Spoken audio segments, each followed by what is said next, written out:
ኢትዮጵያ ፖለቲካ ፓርቲዎች ከአምሳዎቹ እስከ ዛሬ እስካሁኑ ድረስ ባህሪያቸው ምንድነው? ባርባሪክ ነው። ባርባሪያን ናቸው። ባርባሪዝም ናቸው። በሌላ ቋንቋ ሳቬጅ ናቸው። ሳቬጀሪ ናቸው። የሰለጠኑ የሚመስሉ ግን ያልሰለጠኑ ኋላ ቀር መንጋዎች፣ ግርሳዎች፣ ሰገጤዎች። እውነት እንደተባለው ይሄ መንግስት የኦሮሞ መንግስት ነው ወይ? ስለ እግዚአብሔር ስለ እናቴ ስለምትወዳት ኢትዮጵያ ጠቅላይ ሚኒስትር በኢትዮጵያ ፍቅር እንከን የለሽ ናቸው። ይሄን ስትል የወጣህበትን ብሔር ደግሞ ማናናቅና መጥላት የለም።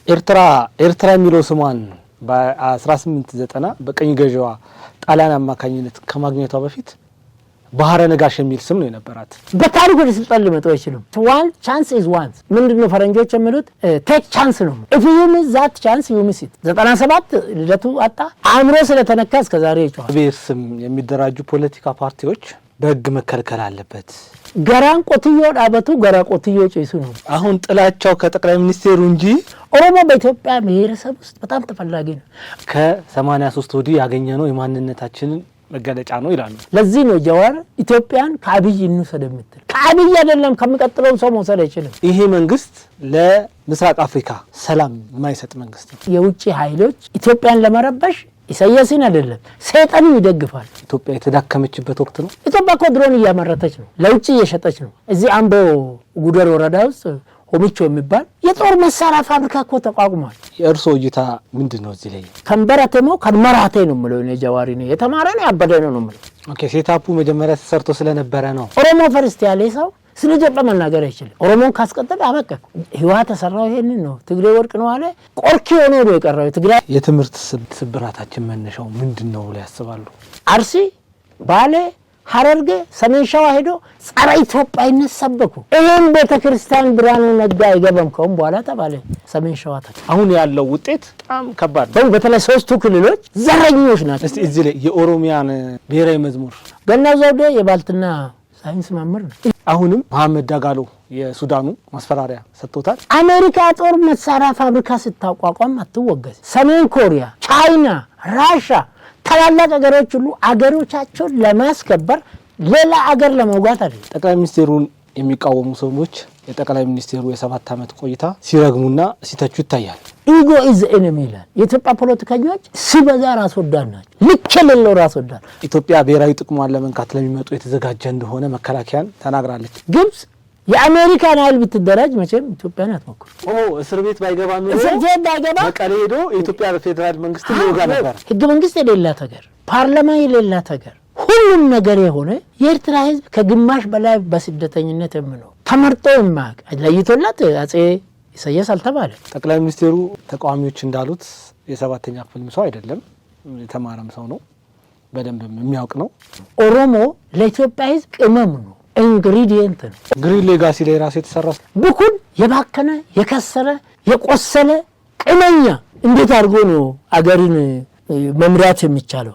እንደውም በአክሱም ዘመነ መንግስት ራሱ አዱሊስ የሚባለው መሬት የአክሱም ዋና ከተማ ሆኖ ያገለግል ነበር።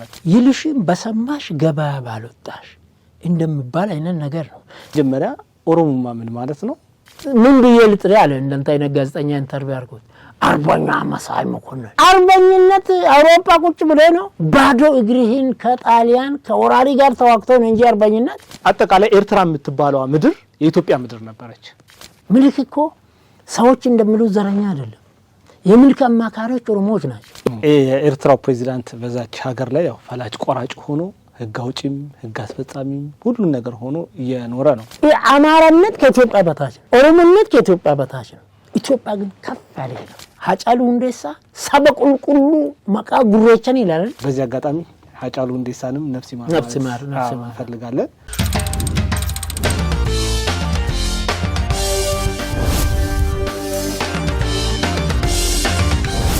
ሰላም ውድ የመሃል ሚዲያ ቤተሰቦች፣ ይህ ጅማት ሳምንታዊ ፕሮግራማችን ነው። በዛሬው ሳምንታዊ ፕሮግራማችን ላይ አንድ ውድ እንግዳ ይዤ ቀርብ ያለው በሀገራዊ ወቅታዊ ጉዳይ ላይ ቆይታ የምናደርግ ይሆናል። እንግዳዬ ራሳቸውን ያስታውቃሉ። ወደ እንግዳዬ ወስዳቸዋለሁ። አመሰግናለሁ። ጋዜጠኛ ቢኒያም ከዲር መሃል ሚዲያ ላይ ስቀርብ የመጀመሪያ ጊዜ ነው። ይሄን እድል ስለሰጠኝ ከልብ አንተንም ሚዲያንም አመሰግናለሁ። እኔም እንግዲህ ስሙትን ለተመልካቾቼ ጠበቃ ወንድሙ ይሳባላለሁ። ከጥብቅና በተጨማሪ በሰብአዊ መብት ጉዳዮች ላይ ባለፉት ከ2006 ጀምሮ እስካሁን አስተዋጽኦ አበረክታለሁ። እንግዲህ ውድ ተመልካቾቻችን ከጠበቃ ወንድሙ ጋር የምናደርገውን ቆይታ እንደምትወዱት ተስፋ አድርጋለሁ። ወደ መጀመሪያ ጥያቄ አልፋለሁ። ጠበቃ ወንድሙ ጠቅላይ ሚኒስትሩን የሚቃወሙ ሰዎች የጠቅላይ ሚኒስትሩ የ7 ዓመት ቆይታ ሲረግሙና ሲተቹ ይታያል። የእርስዎ እይታ ምንድነው? እዚህ ላይ ማለት እንደሚሉት የጠቅላይ ሚኒስትሩ የ7 ዓመት ቆይታ ኢትዮጵያ የተዳከመችበት ወቅት ነው? በጣም አመሰግናለሁ ቢኒያም። ወደ አንተ ጥያቄ ሳልገባ አንዳንድ ማግባባዎችን ከፖዚቲቭም ከኔጌቲቭም ላንሳል። ምክንያቱም ለአንተ ጥያቄ መግቢያና ማጠናከሪያ ይሆናል። ከፖዚቲቭ ቢነሳ ሰሞኑን የአዲስ አበባ ካንቲባና ተፎካካሪ ፓርቲዎች የጋራ ምክር ቤት በጋራ ስብሰባ አድርገው በጣም ደስ የሚል ፖዚቲቭ የሆነ ስድብ የሌለበት ትክክለኛ ጥያቄ ሰከናል ጥያቄ ሲጠይቁ ሲመልሱ አይቼ የኢትዮጵያ የ50ና 60 ዓመት ችግር እየተፈታውን ሊፈታ ተቃርበው የሚል ተስፋ ስላሳደረኝ ኢትዮጵያ የፓርቲ ተቃዋሚ ፓርቲ ወይም ተፎካካሪ ፓርቲ ምክር ቤቶችን በጣም ማመስገን ይፈልጋሉ። በዚህ አጋጣሚ የሰጡት አስተያየት ገንቢ ነው። ተቃዋሚዎችን በትክክሉ አንስተዋል። አዲስ አበባ አስተዳደር ለሁሉም ፓርቲዎች ተገቢ የሆነ ጽሕፈት ቤት ሰጥተዋል። የሰሩትን ኮሪደሩን በሙሉ በጣም በተግባባ ሁኔታ ነው። ይሄንን የማነሳው ኢትዮጵያ ውስጥ ትልቁ ችግር ከ60ዎቹ እስከ ዛሬ አብሮ መስራት አለመቻል ነው። ፖለቲክስ ኢዝ አርት ኦፍ ኢንጌጅመንት፣ አብሮ መስራት ነው። ይሄን አለመቻል። ፖለቲክስ ኢዝ ዲስከሽን ነው፣ ማተር ኦፍ ዲስከሽን፣ መወያየት ነው። አብሮ መወያየት አይፈልጉ። ፖለቲክስ ኢዝ አርት ኦፍ ፖሲብል ነው፣ ባገኘው ቀዳዳ ማሄድ ነው። የፖለቲከኞቻችን ትልቁ ችግር ምቹ ጊዜ የለም ነው፣ ሜዳ ጠቡናል ነው። ከዚህ እየወጡ ይሁን እንደ ብዬ ተስፋ አደረኩኝ። ሁለተኛ ደግሞ በዚህ በተቃራኒ ያው ቀንና ሌሊት ጠዋትና ማታ ጨለማና ምናምን ሞትና ደስታ ስላለ አቶ ልደቱ የሚባል ሰው ይሄ ግንቦት 30 በኢንተርኔት አደባባይ 100,000 ህዝብ እንገናኝ የሚል የመከነ የከሰረ የደከመ እንተባበር የሚል ጥሪ አቅርበዋል። አንደኛ አቶ ልደቱ ከራሳቸው ጋር ያልተግባቡ ያልተነጋገሩ ናቸው። ከራሱ ጋር ያልተባበረ ሰው ሌላው ማስተባበር አይችልም። ምን ማለት ነው? ከራስ ጋር መተባበር ከራስ ጋር መግባባት ማለት ከ20ዎቹ እስከ 30ዎቹ ወደም በተወሰነ እድሜ ክልል እንደ ማንኛውም ኢትዮጵያዊ የተማረም ያልተማረም የገጠርም ከተማም ክድዳር ይዞ ሚስቱን በስርዓት ይዞ ቤቱን መርቶ ልጅ ወልዶ ለወግ ማዕረግ አድርሶ ከዛ በኋላ ይሄ ምጢጢ መንግስት ይሉታል ፖለቲከኞቹ ቤተሰብን ያለ መልካም ቤተሰብ መልካም ዜጋ አይኖርም። አገር ገነባለሁ የሚል ሰው ቤተሰቡን መገንባታል። እናንተ የተወለድን ቤተሰብ እኛን ያሳደጉን ኦሪየንቴሽን ፋሚሊ ይባላል። እኛ የተፈጠርንበት ማለት ነው። እናንተ ደግሞ እኔ እንኳን አሁን ልጆችም ደርሰዋል። አንተ አሁን ትዳር ስትመሰርት ፕሮክሬሽን ፋሚሊ ነው። ልደቱ በአቶ አያሌው ቤተሰብ ኦሪየንቴሽን ፋሚሊ ላይ ያለ 60 ምናምን ዓመት አልፎታል። ስለዚህ ይሄ ሰው ከራሱ ሳይተባበር ሌሎቹን ማስተባበር አይችልም። ነገር ግን አንድ 15 የሚሆኑትን ሰዎች መርጫለሁ ይላል። እውነት ነው። የሱ ቢጤ ቀን የጨለመባቸው ግራ የገባቸው ማስተባበር ይችላል። ይሄ ፍሬ የሌለው በተቃራኒ አገር የለውም፣ ከአገር ተባረዋል። ፓርቲ የለውም፣ ከምንም የለውም። ስሙ ራሱ ተንሸራታች ነው። ኢትዮጵያ ሕዝብ የሚያውቀው እሱ በሚመራው ፓርቲ ስብሰባ ውስጥ የሚገቡ ሰዎች ራሳቸው ከሱ ያነሱ ወይ ደግሞ የሱ ቢጤዎች ናቸው። አብዱረህማን አህመድን የሚባል የኢዴፓ በፓርላማ 5 ዓመት የህዝብ ተወካይ የነበረና የኢዴፓ ተጠሪ የነበረ ሰው በሪፖርተር ላይ ልደቱ የአእምሮ ታማሚ ነው የሚል ሰፊ ተጽፎ የአእምሮ ታማሚ ነው። የአእምሮ ታማሚዎች ዝም ማለት አይችሉም። ዝም ካሉ የተረበሹ ይመስላቸዋል። ቤት ሲገባ ብቻውን ነው፣ ሲኖር ብቻውን ነው። አልገነሱ 4 ማዕዘን ነው። ስለዚህ ይሄ አይነቱ ነገር በመንግስትም ላይ ተጽዕኖ አይፈጥርም። ይልቅስ ምናልባት የበለጠ ስልት ሊቀይስ ይችላልና ይሄ እዚህ ጋር ካደረስኩኝ ቅድም ያልኩት የኢትዮጵያ የፖለቲካ ፓርቲዎች ጠቅላይ ሚኒስትሩ ካሁን በኋላ ተቃዋሚ አትበሉ፣ ተፎካካሪ እንበል። ይሄ አገር የእናንተም ነው፣ የጋራችን ነው። አብረን እንስራ። አገራችን ዲሞክራሲ እየተጨናገፈ ሾተ ላይ እየበላው ተቸግሯል። ይሄን ሾተ ላይ ለማግደል እንተባበር። የገደልክም የዘረፍክም ከኢህአፓ በቀር 20 ዓመት 40 ዓመት 50 ዓመት ከኢትዮጵያ ተከለሉ የተባረሩ ኢህአፓዎች ሁሉ ከነ ገዳይ ከነ ደም እጃቸው እንዲገቡ አደረገ። አሁን ይሄ በዚህ ሳምንት ከጀመሩት ውጪ አንደኛ ራሳቸው የጋራ ምክር ቤት አሉ እንጂ የጋራ አጀንዳ ምን ነበራቸው?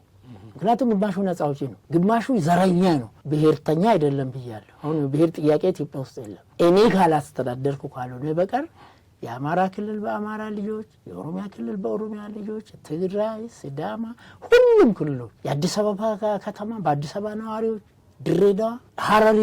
ስለዚህ አብረም ተቋሚ ነን ብሎ ቀጠሉ። ለረጅም ዓመታት ለሁላችን የምትሆን ኢትዮጵያ ብሎ ኢትዮጵያን ሲያማልሉ የነበሩ አታላይ ፓርቲ መሪዎችና ፓርቲዎች ብሔረ ፈርስ ነው ብሎ ማለት እነዚህ ነገሮች ስታይና በዚህ በተፎካካሪ ፓርቲዎች ውስጥ እስከ አሁኑ ድረስ እንዲህ አይነት መግባባት አላየው። አብሮ መስራት መጀመር ኢንጌጅመንት። ይሄ የጠቅላይ ሚኒስትሩ ምንድነው ውጤት። ሁሉም ፓርቲ 1 4 5 ዘረኞች አሉ ጠርዝ ያዙ። አንድ ሰው ኦነግ መቼም እንደ አሜባያው ተተርትረዋል። የዘረኛ ፓርቲዎች ችግር እንደ ያፓ እንደ ህወሓት ወይም እንደ ኦነግ ህዝቡን ይበታተናሉ። እነሱ ይበታተኑና ስብሰባ ለማድረግ ጠይቀን ተቸግረናል። ኦነግ ነኝ ይላል ይመስለኛል፣ በእናቶ ቀጀላ የሚመራ ይመስለኛልና ፖዚቲቭ ጥያቄ ነው። ይፈቀድልን፣ ልንከለከል አይገባም።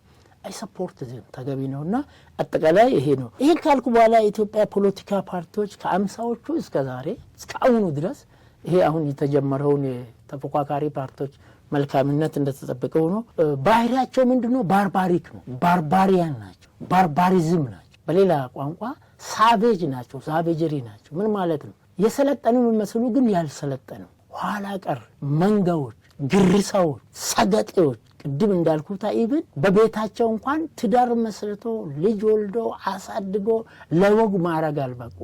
ምንድነው ይሄ?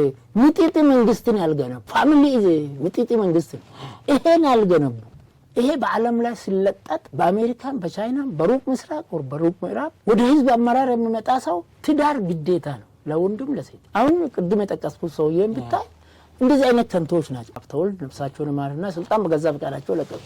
እንዳልካቸው መኮንን ተተኩ። ይሄ ሰው የተማረና ስማርት ነው። ፋታ ነሱት። አረፋታ ሰጡኝ 3-6 ወር ገለበጡ።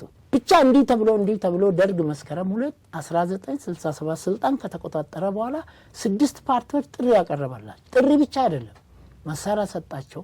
ካርባይን ነው የምትባል ካርባይን፣ ሽጉጥ ከነጥይቱ፣ መኪና፣ ቢሮ፣ ነዳጅ እየሞላ ይህን ህዝብ አደራጁና ህዝቡ ከነቃ በኋላ ምርጫ አድርገን ስልጣን የተመረጠ ይረከባል፣ እኛ ወደ ጦር ሜዳ ወደ ጦራችን እንመለሳለን ብሎ ለምኑ። ልበር በአራቱ መቅጣጫ የህዝብ ድርጅቶች በመንግስት መኪና ነው ማለት መንግስትን ቢሮ ነው የሚጠቀሙት። ይሄን ሲሆን ከመኢሶን በቀር ኢህአፓን በለው ወድሊግን በለው ኢጫትን በለው ማለሪ የሚሉትን በላ 6ቱ አንሰራም አሉ። ፖለቲክስ ኢንጌጅመንት ብያለሁ። ፖለቲክስ ዲስከሽን ነው ብያለሁ። አብሮ መስራት ነው። አንሰራም አሉ። ይሄ ብቻ አይደለም። የደርግ ደጋፊዎችንና ደርግን መግደል ጀመሩ። ኢህአፓ የሚባል ቡድን ይሄ ወታደር በጥይት ደብድበን ከቤተ መንግስት እናስወጣለን አለ። ቢኒያም በጥይት ደብድቦ ቤተ መንግስት የገባ ሰው ዲሞክራሲን ያመጣል?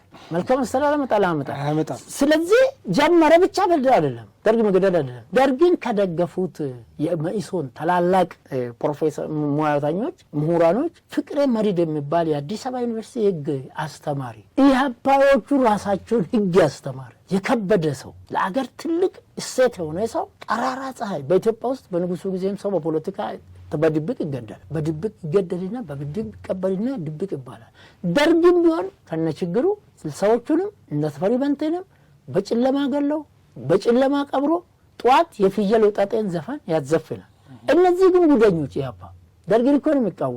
ደርግን እኮ ነው ፋሽስት የሚሉ። ከቀኑ 10 ሰዓት ዋቤ ሸበሌ እዚህ ሰንጋተራ የሚባል ፊት ለፊት መኪናውን አቁሞ ጫማ እያስጠረገ ባለቤቱን ሲጠይቅ በጥይት ወንፊ አድርጎ ገደሉ። የመኢሶን አመራር ነው። ለምንድን ነው እኔ ኢህአፓ ያሰብኩ የጠላሁትን ለምን አትጠላም? እኔ ኢሰፓ ከደርግ ጋር አልሰራም ካልኩ አንተ ለምን ትሰራለህ? መኢሶኖች ደግሞ ሂሳዊ ድጋፍ እየሰጠን ህዝብን እያደራጀን ወደ ምርጫ እንድንወጣለን እንጂ በጠመንጃ አይሆንም ነው የምልህ። ይሄም ብቻ አይደለም፣ መኢሶንም ብቻ አይደለም። የመኢሶንን አባል ሁለቱም ተቃዋሚ ናቸው። ኢህአፓም ተቃዋሚ፣ መኢሶንም ተቃዋሚ። እንዴት እኔ ያሰብኩትን አታስብ? ይሄ ችግር ዛሬም ስላለ ነው የማመጣው። ይሄም ብቻ አይደለም። ኢህአፓን ከመሰረቱት የኢህአፓ ኢንግሪዲየንት ቅመም ወይም ደግሞ የአእምሮ ይባላል ጌታቸው ማሩ የሚባለውን ሳንካታ ወጣት ገሎ እጁን እግሮቹን በሙሉ ቆራርጦ መዳበሪያ ውስጥ አድርጎ እንዳይሸት ነስንሶበት አንድ ጥግ ያስቀመጡ። ከጊዜ በኋላ ሸተተ። የሰፈሩ ሰው መጥቶ ሲያይ ሰው መሆኑ አይታወቅም፣ ተላልጦ አልቋል። ልብሱ ኬስ ውስጥ ግን መታወቂያ ሲገኝ ጌታቸው ማሩ ኢህአፓ ነው የፈጸመው። ከዛን ቀጥሎ ነው ደርግ ነጭ ሽብር፣ ቀይ ሽብር የአንድ አብዮተኛ ደም በሺህ ደም ይፈጸማል በሚል መንግስቱ የሆነው ይሄ ነገር እስከ ዛሬ አልቀረም። እስከ ግርማይ ሽጥላ አማራ ክልል እስከ ናምባቸው እነዚህ ከየት መጣ ነው ከዛ መጣ።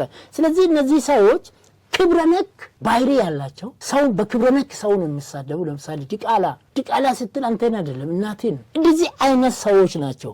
ስለዚህ እነዚህ ሰዎች ለአገር የሚበጁ አይደሉም። ለዚህ ነው 50 ዓመት ቅድም እንዳልኩት አሁንም የቡድን ቀጥሏል። የ60ዎቹ ሽማግሌዎች ልባር በ20 ዓመት በ30 ዓመት በ40 በ50 በ60 በ70 ንጥጥ መንግስት መስርቶ ልጅ ያልተካ ፊቱን አላየ። ዳንኤል ክብረት ቤት አልባ ህንጻና ህንጻ አልባ ቤት ምን ነገር መጻፍ አለው። በቃ ምንድነው ፎቅ አለው ምን አለው ከአንድ ሰራተኛ ጋር ነው የሚኖረው። ወይ ደግሞ ገፋ ቢል አንድ የሰፈር ልጅ ዘመዱን ልጅ አስጠግቶ ንግግር የለም። አሁን እኔ 47 ዓመት በትዳር ውስጥ ስኖር ከወለድኳቸው ልጆች 7 ልጆች አሁን ትዳር ይዘው የ17 ልጆች በየ2 ወሩ በየ3 ወሩ ገባን። እነዚህ የኔ ልጆች 3 ብቻ ናቸው አሁን ትምህርት ቤት ያልገቡት። 14ቱ ትምህርት ቤት ገብተዋል። ከነጠባታቸው ስልክ አንስቶ ደብተር ግዛ ይሄን ግዛ ይችላል አልችልም። እኔም በ70 ዓመቴ ጧት በ12 ሰዓት ተነስቼ ለስራ ልወጣለሁ። እነዚህ አያቶቼ 2 ሰዓት ተነስተው ለትምህርት ቤት ይወጣሉ። ይሄ ነው ልጥጥ መንግስት ማለት። ይሄ አሁን ቅድም የገለጽኩ ባርባሪዝም ሳፊ ይሄ ማለት ኢጎ ኢዝ ኤኒሚ ይላል። የኢትዮጵያ ፖለቲከኞች ሲበዛ ራስ ወዳድ ናቸው። ልክ የሌለው ራስ ወዳድ። ራስን መውደድ ጥሩ ነው፣ ራስን መንከባከብ ጥሩ ነው፣ በልክ ነው። እነዚህ በ70 ዓመትም በ40 ዓመትም ትዳር የማይዙት አብሮ እንጀራ መቆራስን ይሰስታሉ። በጣም ስስታሞች ናቸው፣ ራስ ወዳድ ናቸው። ሚስት ስታገባ 50% ሀብትን ንብረትን በሙሉ ትቆጣጠራለች። ሁለተኛ ደግሞ ኔጎሽዬሽናል አንተ የምትለውን ብቻ አታደርግም። ሰራተኛ ቁጭ በል ቁጭ ነው ውጣውጣል ምክንያቱም ፍሪያን። ሚስት ግን ወጥራ ነው የምትይዝ እኩል መብት አላት። የቤተሰቦቿን ጫና አለ። ትግል ነው ምጥጥ መንግስት የሚባለው ትንቅንቅ አለ። ይሄን ችለ ሰከን ብለ ሚስቴን 40 ዓመት 20 ዓመት 30 ዓመት ስትኖር ይሄ ነው ስማርት ነው። Ego is the enemy. The fight to master our greatest opponent. ትልቁ ጠላታችን ከራስ ጋር መዋጋት ነው። አሁን ቅድም አልኩት እነ ልደቱና መሰሎቹ በሙሉ ከራሳቸው ጋር እብድ ነው። እብዶች ዝም ማለት አይችሉም። ደግሞ እብደትና ውፍረት ለባለቤቶች አይታወቅም። ምን ማለት ነው? እንደሚጮህ ዝም ካለ ያብዳል። ስለዚህ አይተህ እንደሆነ ከሳምንት መጮህ አለበት። አሁን ኢንተርኔት አደባባይ መስከረም ምድር ግንቦት 30 አካሄዳለሁ ብሏል። በጣም ከሚከታተሉት አንዱ እኔ ነኝ። ያለ ተከታተለ 100 ሺህ የልደት ደጋፊ አይደል። ልደቱን እንዴት አድርጌ ስህተቱን አውጥቼ ለህዝቡ ለማስረዳት ነው የሚከታተለው። ለማገኛቸው ሰዎች ይሄ ሰው ለኢትዮጵያ አይበጅም፣ ትዳሩ እንኳን የለውም፣ ቤተሰብ እንኳን አልመሰረተም፣ ቤተሰብ ያልመሰረተው ለህዝብ ብሎ ነው ይላል።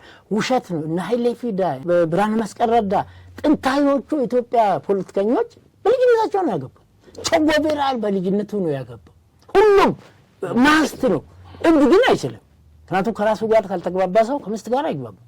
ቤተሰብ መስርቶ መኖር አይችልም። እንደዚህ ያማረ ህንጻ ውስጥ ግን ብቻውን እየተጎማለለ መኖር ይችላል። ስለዚህ እነዚህ ሰዎች ከጠቅላይ ሚኒስትሩ ጋር መግባባት የማይችሉት የጠቅላይ ሚኒስትሩ ላቅ ያለ አስተሳሰብ ጨርሶ አስቦ የማያውቁት 2009 እርካብና መንበር በሚለው መጽሐፍ ላይ አሁን እየሰራ ያለውን በሙሉ ተንትኗል። በገጽ 36 እንደዚህ አካባቢ መጽሐፉን ካገኘታለ ይሄ አብረን እንስራ፣ ተቋሚ ሳትሆኑ ተፎካካሪ ናችሁ፣ ለኢትዮጵያ እናንተም ታስፈልጋላችሁ፣ አሁን እድሉ ወደ ቢሆንም እድሉ ለእናንተ ይሆናል። ይሄን ለማድረግ ካምቱ ጌዘር ኖት ካምቱ ሆልድ በግድ አይደለም፣ አብረን እንስራ። አገር የጋራ ነው፣ ህግ የጋራ ነው፣ ባንዲራ የጋራ ነው፣ መከላከያ የጋራ ነው፣ ሰላም የጋራ ነው። በማናጣለበት እንጣላ ብሎ ይሄን ጀመረ። እነዚህ አይችሉም። ቅድም እንዳልኩት ያፓ ዛሬም ይሄን መንግስት ምድር አንቀጥቅጥ ሰላማዊ ሰልፍ ጠርቼ ይሄን መንግስት እጁን ጠምዝዤ አመጣለሁ ይላል። ደርግንም እጁ ጠምዝዤ ኢህአዴግንም እጁ ጠምዝዤ የኃይለ ማርያም እጁ ጠምዝዤ አይቻልም። 50 ዓመት አልተቻለም፣ አይቻልም። ሁሉም ፓርቲዎች ነው። ለምሳሌ ማን ትጥቅ ፈቺ ማን ትጥቅ አስፈቺ በምን አጥሩ ነው ትጥቅ ፈቺ ትጥቅ አስፈቺ የሚሆነው? ሽፍታ ጫካ ውስጥ ሄዶ ተደብቆ ምናምን ሊያደርግ ይችላል። ስለዚህ የጠቅላይ ሚኒስትሩ የ7 ዓመት ቆይታ እንከን የለሽ ነው እያልኩ አይደለም፣ አያጠፋም እያልኩ አይደለም፣ አይሳሳትም እያልኩ አይደለም። ምክንያቱም የሚያጠፋው የሚሳሳተው ስለሚሰራ ነው። የማይሳሳሰው ማን ነው? የሞተ ብቻ ነው። እነዚህ ግን ቆርጦ ቀጥሎች የእርጎ ዝንቦች የጅብ ባህሪ ያላቸው ችኩሎች ናቸው። እኛ ፖለቲከኞች በተለይ ተቃዋሚዎቹ ለምንድን ነው መሰለኝ ምርጫ በንጉሱ ጊዜም በየ2 ዓመት ታኩል ይካሄዳል። ደርግም አንድ ጊዜ ያካሂዳል። ኢህአዴግ 5 ጊዜ ያካሂዳል። አሁን ብልጽግና አንድ ጊዜ አካሂዷል። ምርጫ ሲካሄድ 2012 ልደቱና ጀዋር የሚባሉ ልጆች ለኔ ልጆች ናቸው። ልደቱ እንኳን ተከታይ ሊሆን ይችላል እና ከመስከረም 30 2012 በኋላ መንግስት የለም ማለት ምንድነው ቢባል በቃ እኩል ነን። ጠቅላይ ሚኒስትሩ መጋቢት 18 2010 በኢህአዴግ 27 ዓመት ኢትዮጵያን በገዛ በፓርቲ የተመረጠ ነው። ስልጣን የፓርቲ ሊቀመንበር ነው። ቀጥሎ የሚቀረው ፓርላማ ገብቶ በፓርላማ ቃለ መሃላ መፈጸም ነው። ይሄን ያዩ መጋቢት 18 በፓርቲ ተመረጠ። መጋቢት 4 በፓርላማ መግለጫ ሰጠ። የአገሪቷ ጠቅላይ ሚኒስትር ነው። ይሄን የአገሪቷን ህግ መሰረት አድርጎ አገሪቷ ያፈራቻቸውን የህግ ሊቃውንቶች ከየዘርፉ ሰብስቦ ኮቪድ ስለመጣ 2012 ከምርጫ ጋር መሄድ አንችልም 80 አገሮች ምርጫ ያሸጋግሯል። የበለጸጉ አገሮች አቅም ያላቸው አገሮች ህክምና የሚችሉ እኛ አንዱ ህክምናችን ፈጣሪ ነው። ጸባል ጻድቅ ነው። ቄሶች ነው፣ ሼኮች ነው፣ ምናምን ነገር ነው ያሉን ሐኪሞችም ይታገሉልናል። ጸሎት ነው የሃይማኖት አባቶች። ስለዚህ ይሄንን ኮቪድ ደግሞ በባህሪ አትገናኙ ይላል፣ በየቤታችሁ ታሰሩ ይላል።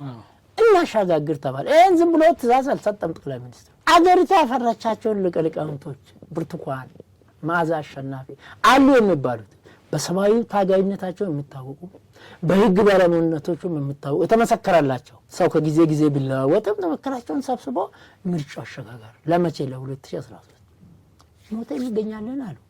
ቅድም ያልኩ ባርባሪያን ለምን ነው መሰል 2010 ለውጥ መጣ 2011 እያንዳንዱ ፓርቲ እነዚህ ባርባሪያን የሆኑ ፓርቲዎች ኦሮሚያ ውስጥም አማራ ውስጥም በተለይ ኦሮሚያ ውስጥ መዋቅር ሰርቶ ጨርሷል። የኦፒዲዮን ባለስልጣናት ከላይ እስከ ታች እስከ ዘበኛ ሊለውጡ ለእያንዳንዱ ወረዳ ሰው ፈልጉ መድቦ ተጋደሉ።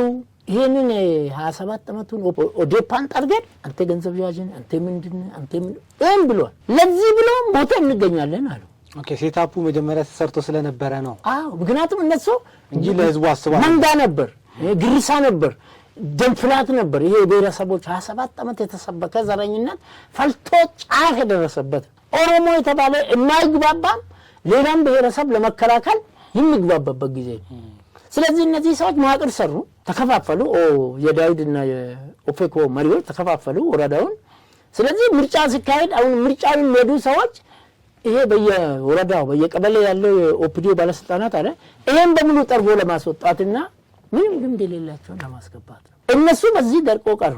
መንግስት ህግን ተከትሎ የሚያሳዝኔ መስከረም 30 በኋላ መንግስት የለም ሲሉ ጀዋርና ልደቱ ምክንያቱም መከላከያ ሰራዊቱ አይታዘዙም። ጠቅላይ ሚኒስትሩ ልብ አድርግ ምን ያህል እነዚህ ሰዎች ወይጅሎች ወይ ልጆች እንደሆኑ። ጠቅላይ ሚኒስትሩ ኮሎኔል ናቸው። ከ14 ዓመት ጀምሮ 27 ዓመት መከላከያን ከዳር እስከ ዳር አውቃቸዋል። አብሮ አፈር በልተዋል፣ ተዋግተዋል። ምን ይላል ፌደራል ፖሊስ አውቃቸዋል። ደግሞ አሁን በአጭር ጊዜ እንደሆነ ተመርጠው አገሪቷ የጦር ኃይሎች ጠቅላይ አዛዥ ናቸው።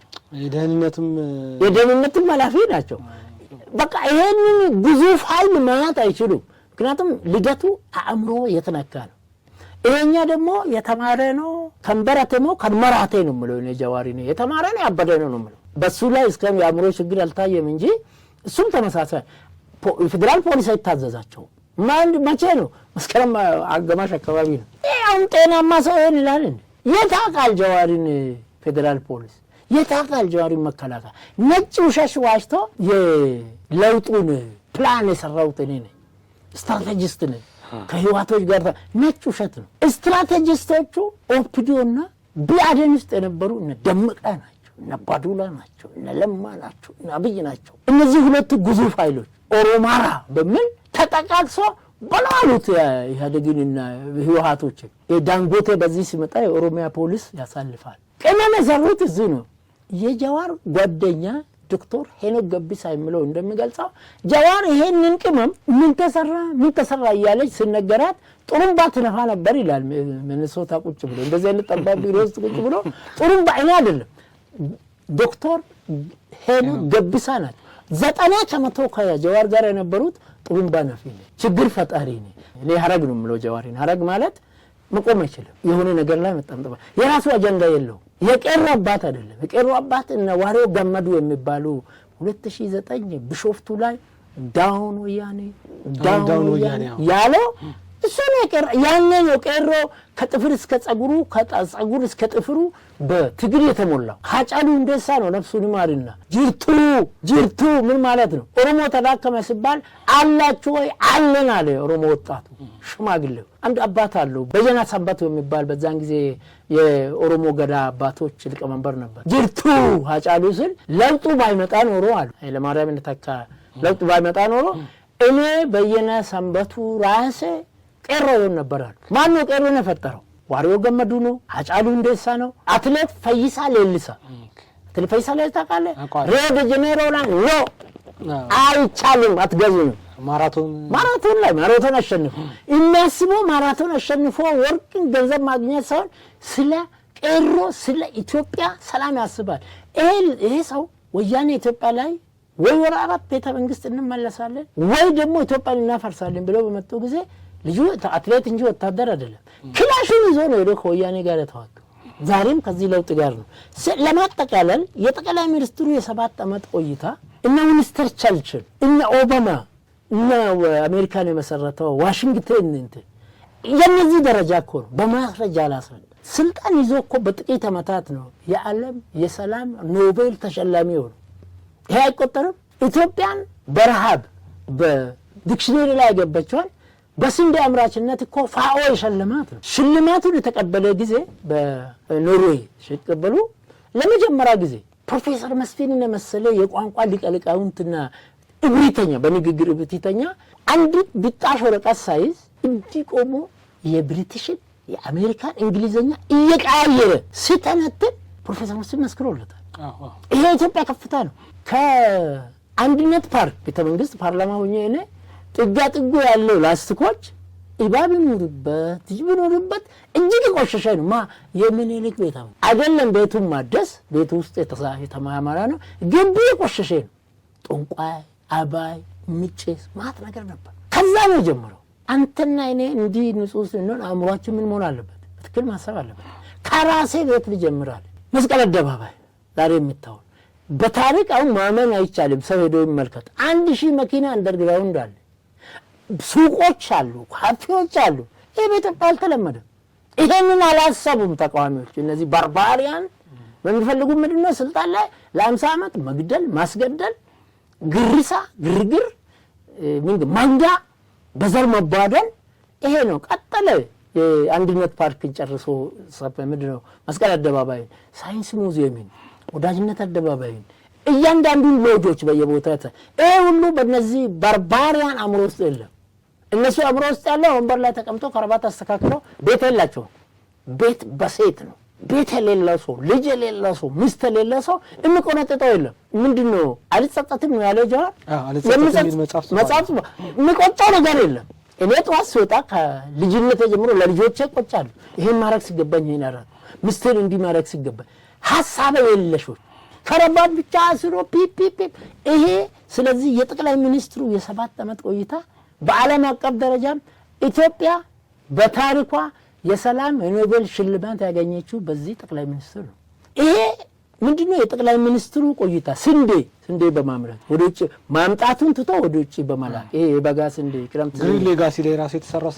አረንጓዴ አሻራ ግሪን ሌጋሲ ላይ እኮ አብይን የሚቃወሙ ተቃዋሚዎች ነው አንድ ችግኝ ያልተከሉ ወደ 30 ቢሊዮን በላይ እየተከለ ነው አንድ አገር መስራት አብሮ መስራት በምን አሁን የፖለቲካ ሊቁ ዶክተር ብርሃኑ ነጋና ፕሮፌሰር በለጠ ሞላ ብልጽግና አይደለም አገር ግን የጋራ ነው የህግ በላይነት የጋራ ነው ሰላም የጋራ ነው መከላከያ የጋራ ነው ፌደራል ፖሊስ የጋራ ነው ከተሞቻችን የጋራ ነው በእነዚህ ነገሮች ላይ ጥራት ያለው ትምህርት መስጠት የጋራ አጀንዳ ነው ብልጽግና ራሱን ርዕዮተ ዓለም ወይም ደግሞ የራሱን የመደመር ፍልስፍና ይዘው እዚህ በመደመር ፍልስፍና ብልጽግና ፖሊሲ ውስጥ የኢዜማ የአብን የሌሎችም ሐሳብ አለ ኢትዮጵያ እንድትበለጽግ የማይፈልግ የለም ይሄ አንድ ሰው የሚያስበው ነው የሚያስበው ነው የምናገረው የሚያስበው ነው የሚሰራው እንበለጽጋለን ማለት በራሱ ድል ነው ሁለተኛ ደግሞ ይሄ ሰው አሁን ብዙዎቹ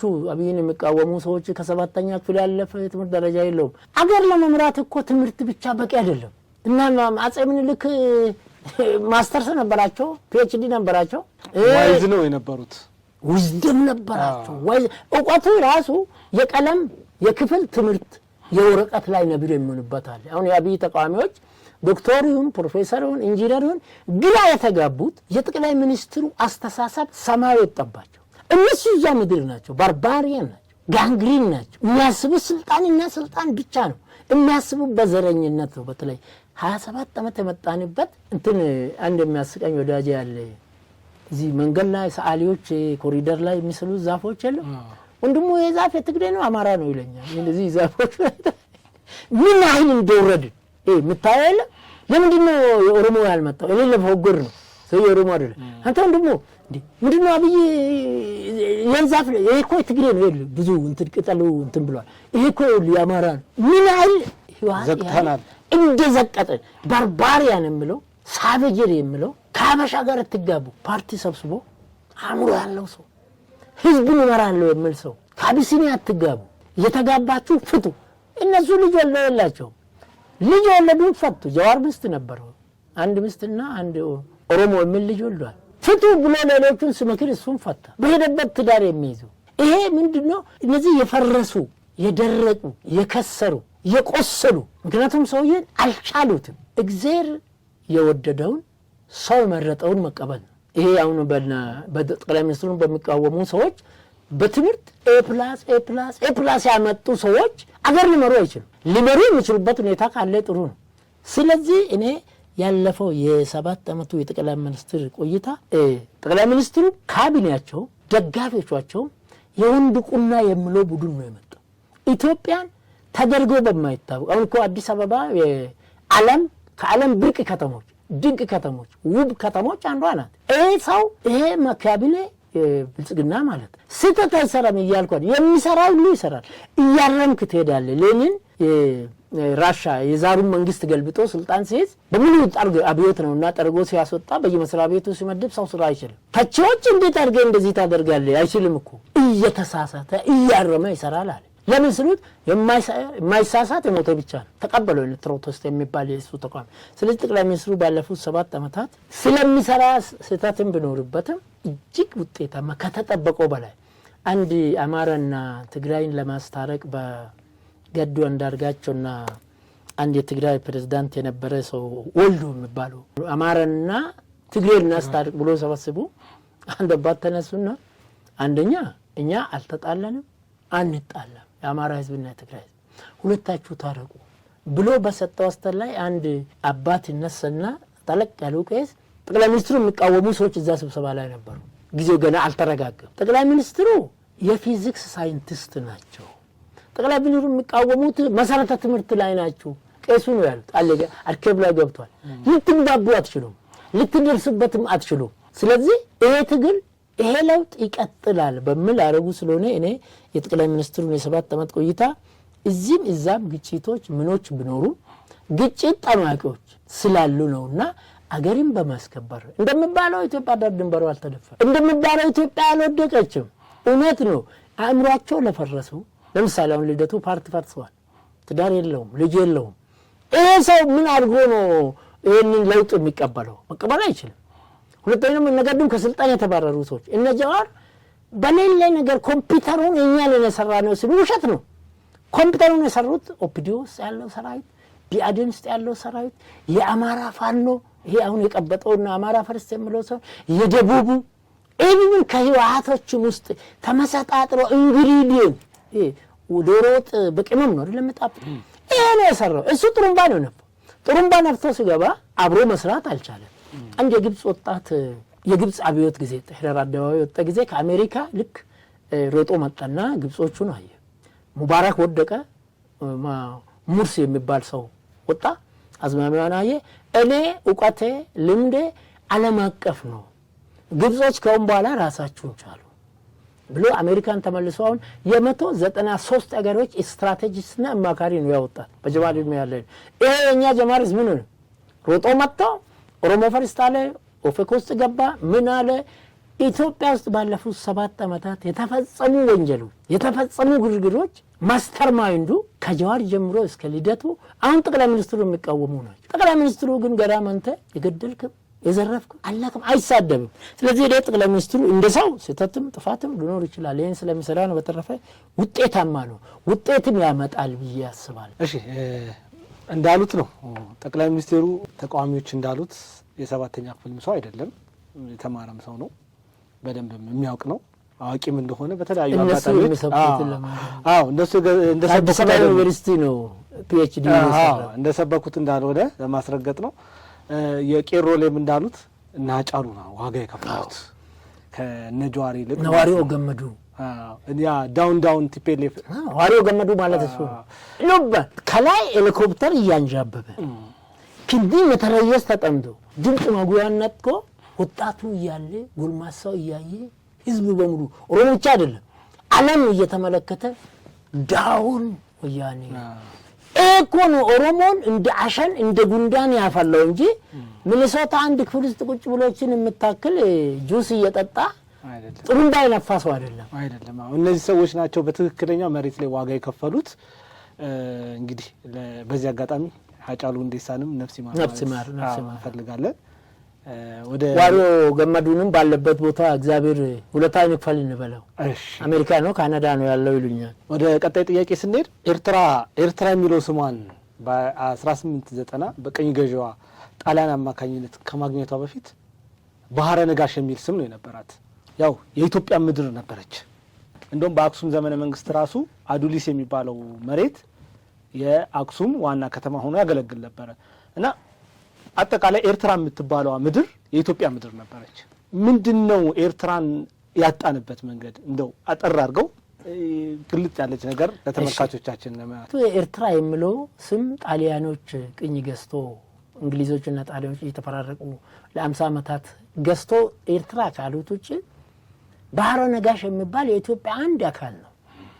የኢትዮጵያ አንድ አካል ከአክሱም ጊዜ ጀምሮ በዚህ በደቡቡ እነ ጅማ አባ ጅፋር ይሄ 5ቱ የግቤ ንጉሶች የሚባሉ አሉ ኦሮሚያ ውስጥ። ይሄ ደቡብ እያንዳንዱ ብሔረሰብ የራሱ ንጉስ ነበረው፣ ንግድ ነበራቸው። በዚህ በኬንያ አርጎ በሶማሊያ አርጎ በአዶሊስ በበርበራው ይሄ በሙሉ ግን ኢትዮጵያ ነው። በነገራችን ላይ 15ኛ ክፍለ ዘመን አፍሪካ የሚባል ስም የለም፣ ኢትዮጵያ ነው የሚባለው። ይሄ ህንድ ውቅያኖስ ኢትዮጵያ ውቅያኖስ ይባል ነበር። አትላንቲክ ውቅያኖስ ኢትዮጵያ ውቅያኖስ ይባል ነበር። ቀይ ባህር 1500 ኪሎ ሜትር ኢትዮጵያ የሚቆጣጠር ነበር። በአክሱም ዘመን ኢትዮጵያ ቀይ ባህርን ተሻግሮ እኮ የአክሱም መንግስት የመንን ገዝቷል፣ ደቡብ አረቢያን ገዝቷል። ይሄ ንግስት ሳባ የሚባለው ክርክር እኮ እሱ ነው። አሁን ዘረኞቹ ንግስት ሳባ ሰሜን ስለሆነች አንቀበልም ይላሉ። በዛን ጊዜ ኢትዮጵያ የሚለው ስም ገብቷል። የሀበሻ ስም ነው። ሀበሻ ማለት ዘረኞች እንደሚሉት ትግሬ፣ አማራ፣ ጉራጌ አይደለም፣ ድብልቅ ህዝብ ማለት ነው። አረቦች የሰጡን ስም ነው። ከዚህ በመነሳት ይሄ ሀበሻ አሉ። ድብልቅ አማራ፣ ኦሮሞ። እውነትም የኢትዮጵያ ህዝብ በአምቻ በጋብቻ በሰርግ በአበልጅነት በአይን አባትነት ፈቅዶ ወዶ ከሚንቱ ገዛ የተደበላለቀ ነው። ኦሮሞ ከአማራ፣ አማራ ከጉራጌ ከትግሬ ድብልቅ አካሄዱም እንደዚህ ነውና ይሄ የኤርትራ ጉዳይ ምንድነው የሆነው? ከአድዋ ጦርነት ይነሳል። ከአድዋ ጦርነት በፊትም በርካታዎቹ ኦቶማን ቱርኮች፣ እንግሊዞች፣ ጣሊያኖች፣ ግብጾች ኢቭን አሜሪካ በቀጥታም በእጅ አዙር ኢትዮጵያን ለመግዛት ያልሞከረ የለም። አረቦች በሙሉ ኢትዮጵያን ለመግዛት ቀይ ባህርን ሙሉ በሙሉ አረቦች ለማድረግ ኢትዮጵያ ላይ ያልዘመተ የለም። ሁሉንም መከተ ኢትዮጵያ ከተዳር መጨረሻ ኢትዮጵያ ተነከች ሲባል እየዘመተ በተለይ 1880ዎቹ አካባቢ 84 ከመድረሱ አፍሪካን መቆራመት አለብን ብሎ ከምስራቅ ከጅቡቲ እስከ ጋና አክራ ከላይ ከካይሮ እስከ ጆሃንስበርግ አፍሪካን ስክራምብል የሚል መከፋፈል ወሰኑ። ሁሉም ዘመተ። ቤልጂጉ፣ እንግሊዙ፣ ምኑ ፍራንሳው ያዙ። እድለቢሷ ጣሊያን ኢትዮጵያን ገጠማት። በሰዓታት ውስጥ ውሃ አሰኝቶ 500 ኮሎኔሎችና ጀሌዎችን ማርኮ አቤት ገረሙ ምኒልክ እኮ እዚህ ኮሎኔሎች ቅድም ባርባሪዝም ያልኩት አሁን በጠራራ ፀሐይ ግርማሽ ጥለን ይገላሉ አይደለም። ይሄ ለአማራ ተቆረቆር ነው የሚሉት ፋኖችም የኦሮሞን የዞኑን አስተዳዳሪዎች ይገላሉ አይደለም። በዛን ጊዜ ልባርግ ከውጪ ወሮ የመጣው የጣሊያን ወራሪ 500 መኮንኖች ኮሎኔሎች ከማረከ በኋላ ለ500 እንክብካቤ አድርጎ ነው ምኒልክ ይላል። ምኒልክ እኮ ሰዎች እንደሚሉት ዘረኛ አይደለም። የሚልክ አማካሪዎች ኦሮሞዎች ናቸው። እዚህ ኦሮሞ ውስጥ አሁን እዚህ ሻ ውስጥ በጎሳ ሲታይ ከሺህ በላይ ጎሳ አለ። አርሲ 450 ጎሳ አለ። የኔ ጎሳ ሁጳኖሳን ጨምሮ ዲሊንሻ ጀነራል ከማል ገልቹ ጎሳ ዲሊንሻ ነው። የኔ ሁጳኖሳ ነው፣ አቡራ ነው፣ ሐሰላ ነው። 450 ሁሴን በዳሶ አፋን ኦሮሞ ሬዲዮ ላይ ምን የጻፈው 600 ጠብደል ገሳ አርሲ ውስጥ ብቻ አርሲ ስሊ የሻሸመኔን አርሲ አይጨምርም፣ የባሌ ሮቤን አርሲ አይጨምርም፣ የግኒሪን አርሲ አይጨምርም። ይሄ ሲኮመንድ የምትለው አሁን አራት ዞኖችን ሳይጨምር አርሲ አሰላ ብቻ ዙራ 450 ሺህ እዚህ ሻ ውስጥ ቢመጣ ከሺህ በላይ ነው ጎሳው። እዚህ የተወሰነ ጎሳ ከምኒልክ ጋር ተጣልቷል፣ በጣም ጥቂቶች። ቀሪ የሸዋ ጎሳ ግን የእናቴ ወገን ጨምሮ የጎበነዳጭ ደጋፊ ነው፣ የሀብቴ ጊዮርጊስ ደጋፊ ነው፣ የባልቻ ሳፎ ደጋፊ ነው፣ የአብዲሳ አጋ ደጋፊ ነው፣ የጃገማ ኬሎ የበጋ መብረቅ የሚባል እነዚህ እኮ ሻውሮሞች ናቸው፣ ስትሮንግ ናቸው። እና ይሄ ከምኒልክ ጋር ሆኖ ኢትዮጵያን ከፍ አደረገ። ቅም ያዙ። ማን ነው ቅም ያዘው? ጣሊያን ብቻ አይደለም። 1884 የወሰነው 1888 ኢትዮጵያ እንክትክት አድርጋ አውሮፓን በሙሉ አሸነፈች። ጉባኤ የወሰነው ውሳኔ በሙሉ ዋጋ አሳጣች። ስለዚህ ቅም ያዙ።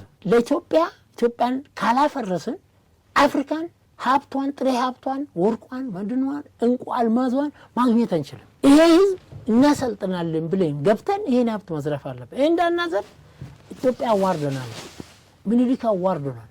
ሮም ጣሊያን ውስጥ ብራቮ ቪቫ ምኒልክ ብሎ ነው የጣሊያን ህዝብ ለምኒልክ እንትናረ ጠቅላይ ሚኒስትሩ ከስልጣን አውርዶ ነው ሰቀሉት። ዓለምን ለወጠ።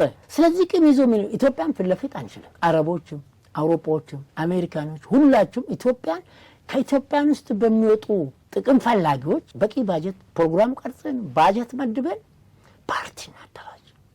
ይሄ ፓርቲ ከቻለ ከኤርትራ ጀምሮ ኤርትራ ምክንያቱም በጣሊያንና በእንግሊዝ እየተፈራረቀ ስለተገዛች ይቋቋም። ሶሪያ ኢትዮጵያ ላይ ይሄን ፓርቲ ማደራጀት ጀመረች። የመጀመሪያ አሁን የፈረሰች ሶሪያ ኢትዮጵያን ነካ የለውም በረካ። ሊቢያ ነው ጀመረው፣ ኢራቅ ነው ጀመረው እነ ሳዳም ሁሴን እንደ አቅምቲ ሳይድ በሬ እንደ አቅምቲ እነዚህ ሱዳኖች ነው የፈረሱት ማለት። ይሄ ሆኖ ምዕራባውያን ፕሮጀክት ቀርጾ ባጀት መድቦ በኢትዮጵያ ላይ ግብጽ ትልቁ ግብጽ ይሄ አሁን ኢትዮጵያ ላይ የሚነሳ በሙሉ ይሄ አሁን ቆርጦ ቀጥሎች ዝምብ እርጎ ዝምቦች የምላቸው እርጎ ዝምብ ማለት ሐረግ ነው፣ አጀንዳ የላቸው። የሌላ ሰው ውሻም ቢያምጽና ቢንጫጫ ሄዶ የውሻ አጀንዳ የኔ ነው ብሎ ምጮ ማለት። እነዚህ ሰዎች አደራጅተው በኢትዮጵያ ላይ ለቀቁና ምዕራባውያን ከፍተኛ ድጋፍ ሰጡ፣ ከፍተኛ ባጀት መድቦ። ኮሎኔል መንግስቱም የራሱን አመራር በደንብ መምራት ባለመቻሉ የደርግ ጀነራሎችም በደርግ ጊዜ የነበሩ ኢትዮጵያን ጀነራሎች መንግስቱ ኃይለ ማርያምን ለመጣል ብሎ ወታደሩን በመሸጥ ጥቅም በማግኘት ኦሮማይ ላይ እንደተጻፈው አሉ ግርማ እንደተጻፈው በስለላ ሆኖ ኢትዮጵያ ደርግ የሚባል መንግስት እንድታጣ ተደረገ። ደርግ ሲወድቅ መንግስትን ወደቀ እንጂ አገር አለ አልወደቀም፣ ህዝብ አለ። ኤርትራ ራስ ገዝ ነበረች፣ ራሷ ነች። አሰብ ራስ ገዝ ነበረች። አሰብ ወደቡ የአፋሮች ነው፣ ራስ ገዝ ነው። ኦጋዴን ራስ ገዝ፣ 5 ራስ ገዞች ነበሩ። ኤርትራ በጉልበት ስትገነጠል አሰብን መጨመር አልነበረባትም። ምክንያቱም አሰብ ራስ ገዝ ነው፣ ኤርትራ ራስ ገዝ ነው።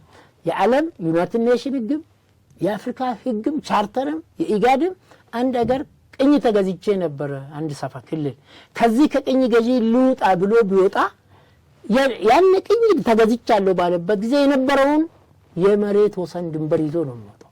ይሄን ጥሶ ነው ወጣው። ስለዚህ አግባብ አልነበረም። ሁለተኛ ኢትዮጵያ እስከ 87 የተመረጠ መንግስት አልነበራትም። 83 ሽፍቶች ገቡ። እስከ 87 የሽግግር መንግስት ነበር። የሽግግር መንግስት ይገነጠላል ላለው ሻዕቢያ ኤርትራ ያው የሌላውን ክልል ጨምሮ የሱ ክልል ያለው ነው። የአፍሪካ የዓለምም የአፍሪካም የሚገነጠል አገር የራሱን ክልል ይዞ ይገነጠላል የሚለው ትቶ አሰብን ክልል ወደ ቢዞ በቀጭ ነው ኢትዮጵያ ወድቀ ባህል እንዳትወጣ ጅቡቲ ጋር ወንብሎ የተዘጋ መንገድ ማለት አንደኛ ነበር አካሄዱ የአፍሪካ ቻርተርን ሆነ እንትኑ አልተከተለም። ሁለተኛ ህጋዊ መንግስት አልነበረም፣ ማንዴት አልነበረውም።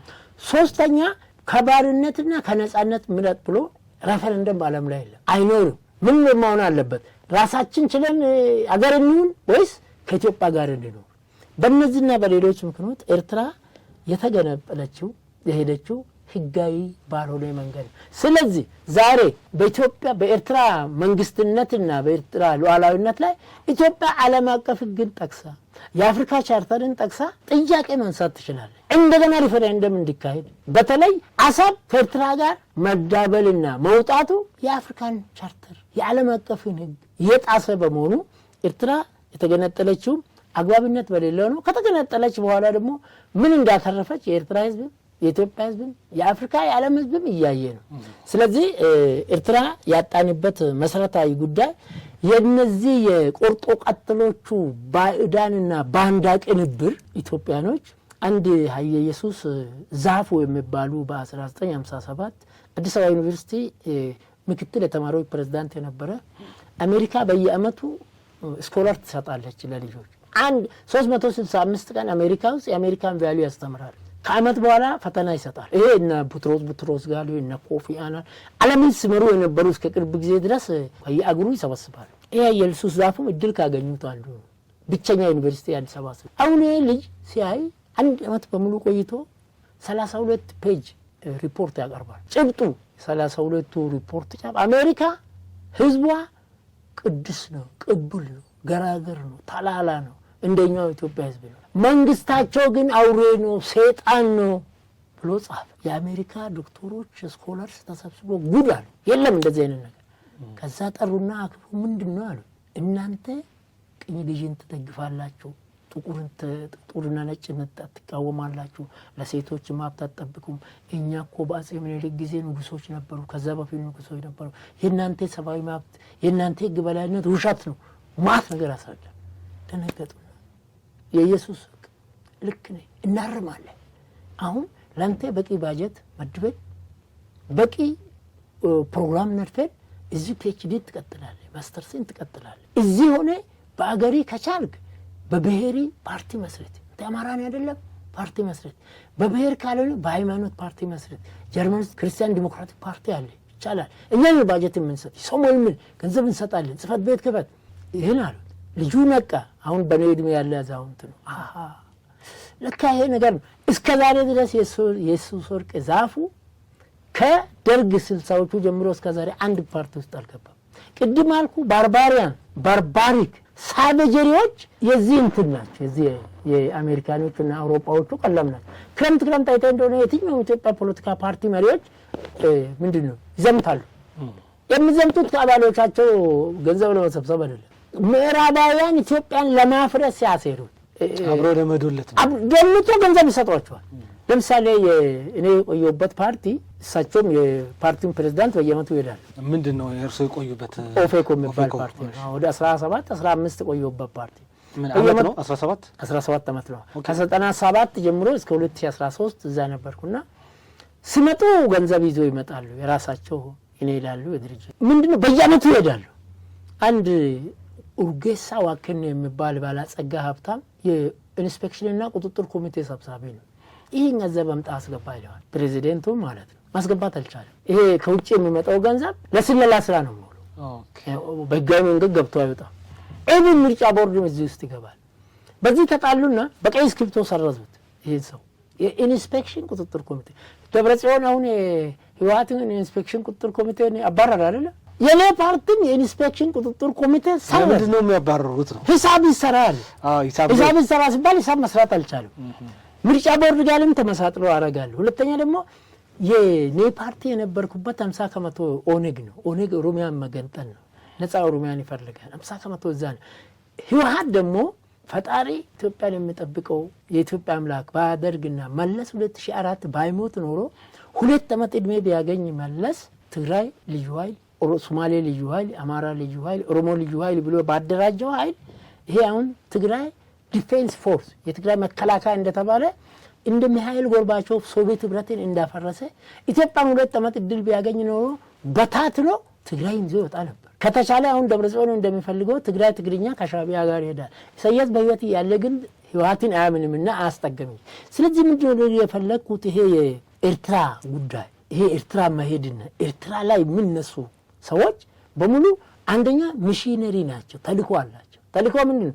አፍሪካን ለመቆጣጠር የአፍሪካ ጃይንቶችን እንደ ግለሰብ ፓትሪስ ሉሙምባን ቶማስ ሳንካራን አሁንም የቶማስ ሳንካራ ተከታይ ኢብራሂም ትራኦሬ እንደዚህ አይነቶቹን እንደ ግለሰብ ነው የሚገሉት ኢትዮጵያን ግን እንደ ኢትዮጵያ ማፍረስ ነው የሚፈልጉት ኢትዮጵያን እንደ ምክንያቱም ኢትዮጵያ ካልፈረሰች የአፍሪካ ቅኝ ገዥነት ቀጥታ ቅኝ ገዥ እጅ አዙርም አናገኝም በምን ስለዚህ ነው ኢትዮጵያ ደግሞ ምስማር ናት ምስማር በመጣ ቁጥር ይጠነክራል እንደሚባለው አደጋ በመጣ ቁጥር ኢትዮጵያ እየጠነከረች እያሸነፈች ከዮዲት ጉዲት እስከ አምባገነኖቹ በሙሉ ግራኝም በለው ምንም በለው አሸንፋ አንድነቷን ጠብቃ የቀጠለች ስለሆነ ኤርትራ አላገበን ወደ ኬንያው ኤርትራ ሉዓላዊነቷ ላይ የኢትዮጵያ መንግስት ጥያቄ ማንሳት ተገቢና ተገቢ ነው ህጋዊ መሰረት አለ የአፍሪካ ቻርተር ይረዳናል ዓለም አቀፍ ይረዳናል አሰብን ይዘው ማለት የለበትም አሰብን ብናገኝ ቀይ ባህሩ ወስ አክሰስ አድርገናል ማለት ነው የኤርትራው ፕሬዚዳንት በዛች ሀገር ላይ ያው ፈላጭ ቆራጭ ሆኖ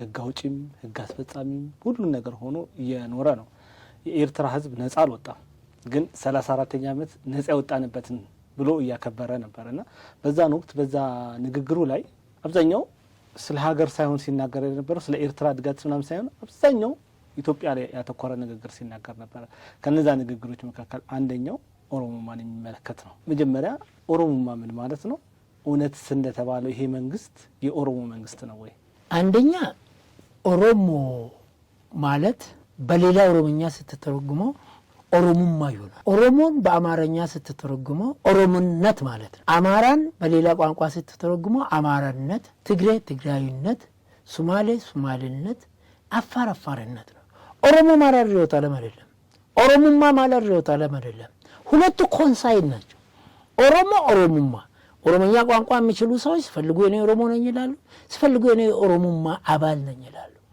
ኦሮሞማን ሪዮታ ዓለም ነው ኦሮሞማ የኩሽ መንግስት ነው የሚሉት ይልሽም በሰማሽ ገበያ ባልወጣሽ እንደሚባል አይነት ነገር ነው ስለዚህ ኢሳያስ አፈወርቂ በ21ኛው ክፍለ ዘመን በአለም ላይ 3 የመንግስት አካላት ሆኖ የሚሰራ እሱ ብቻ ነው ህግ አውጪ ነው ህግ አስፈጻሚ ነው ህግ ተርጓሚ ነው ህግ መንግስት የሌላት ሀገር ፓርላማ የሌላት ሀገር ሁሉም ነገር የሆነ የኤርትራ ህዝብ ከግማሽ በላይ በስደተኝነት የሚኖር ተመርጦ የማያውቅ ለይቶላት አጼ ኢሳያስ አልተባለም ፕሬዝዳንት ኢሳያስ የሚባለው ማን መረጠው ጠቅላይ ሚኒስትር አልተባለም ስለዚህ ቅዠትና ውሸት ነው ኦሮሞ ለኢትዮጵያ ህዝብ ቅመም ነው ኢንግሪዲየንት ነው ኦሮሞ ከሁሉም ኢትዮጵያ ብሔረሰብ ጋር እንደ ኦሮሞ የተዋሃደና የተቀላቀለ የተጋባ የለም ከየብሔረሰብ ከሰማኖችም ጋር ኦሮሞን ታጣጣም ቤታቸው ይሄ ማለት ምን ማለት ኦሮሞ በኢትዮጵያ ብሔረሰብ ውስጥ በጣም ተፈላጊ ነው ኦሮሞም እያንዳንዱ ኢትዮጵያዊ ብሔረሰብ ይፈልጋል የኦሮሞ ዘረኞች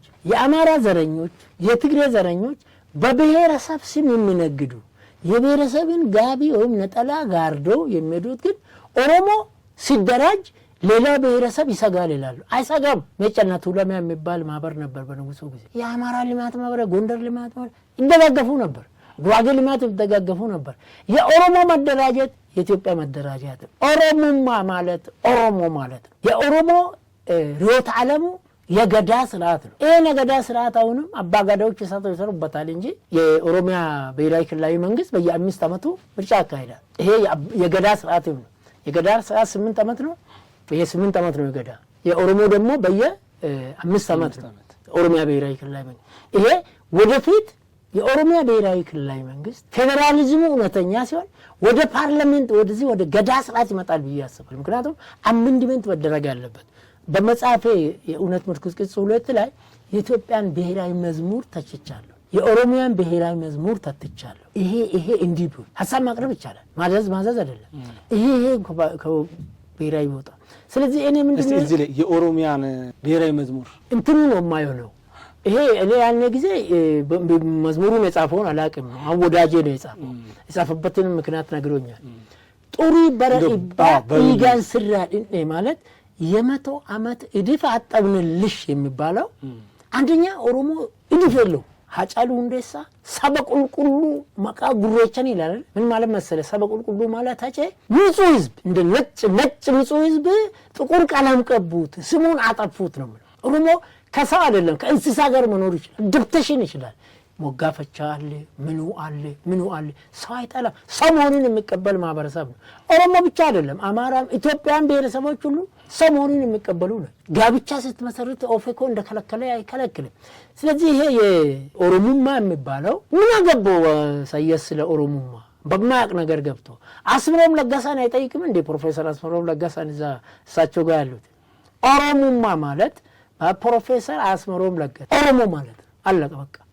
የኦሮሞ እሴት የኦሮሞ ርዕዮተ ዓለም የገዳ ስርዓት ወደ 998 አንቀጾች አሉት በገዳ ስርዓት። ይሄ ህግ አለው የሚታጠፋ እቺ ህግ አላት፣ እቺ ህግ አላት፣ እቺ ህግ አላት። እነዚህ ጥፍር ህግ አለው፣ 30 ጥርሳችን ህግ አለው፣ አፍንጫ ጆሮ። ይሄ ነው ርዕዮተ ዓለሙ። በየ8 ዓመቱ ትለቃል። ዳግም ወደዛ አትመጣም። ኦባማ ወደ አሜሪካ ፕሬዝዳንትነት አይመጣም አይደል? አቦሉ የኦሮሞ ገዳ ስርዓት እኮ ግሪኮች አቴንስ ምናምን ሳይመጣ ኦሮሞ ከተፈጠረ ጀምሮ በዚህ ነው ነው። አባጋዳዎች አሁን እንዲህ ነው የሚያደርጉ።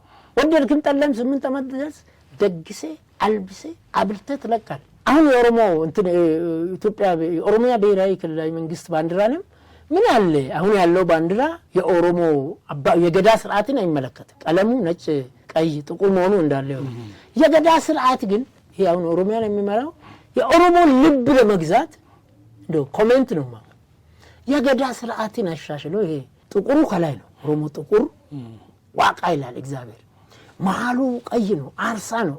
አገርን ለማስከበር ያን ህግ ማስከበር ምድር ደግሞ ነጭ ናት፣ ሰላም ነው ነው። ይሄ የኦሮሚያ ባንዲራ አሁን ካለው ተለውጦ በህግ አግባብ ጨፌ ተመካክሮ ወንድሙ ማቀረበ፣ ፈይሳ ማቀረበ፣ ገመዳ ማቀረበ ጥሩ ነገር ነው።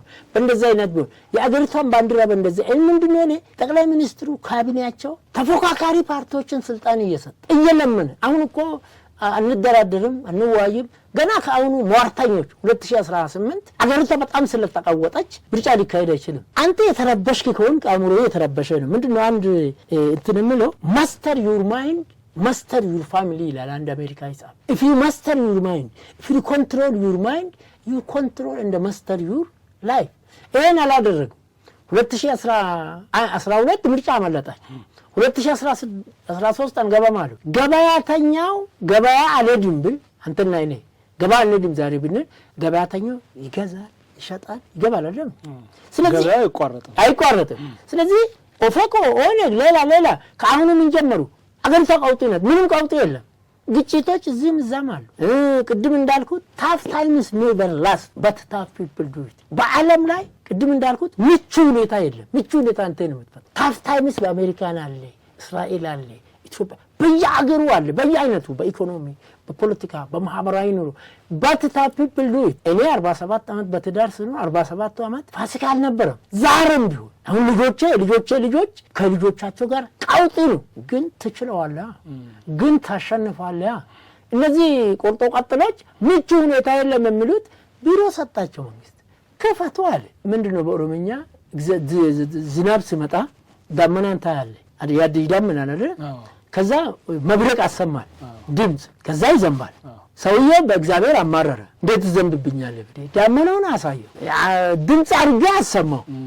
ማጭን ይዤ ሳር አጭጄ ቤትን ልስራልህ ወይ ነው ሀምቱ ቀባ መነሲ ቀባ ጉንጉም የሲደገስሴ ሃንጋ የሲትሙድሲ ዳመና አሳይ ምንድነው ያልሆነ ከአሁኑ ተመልከለ 2018ን ፈርቷል።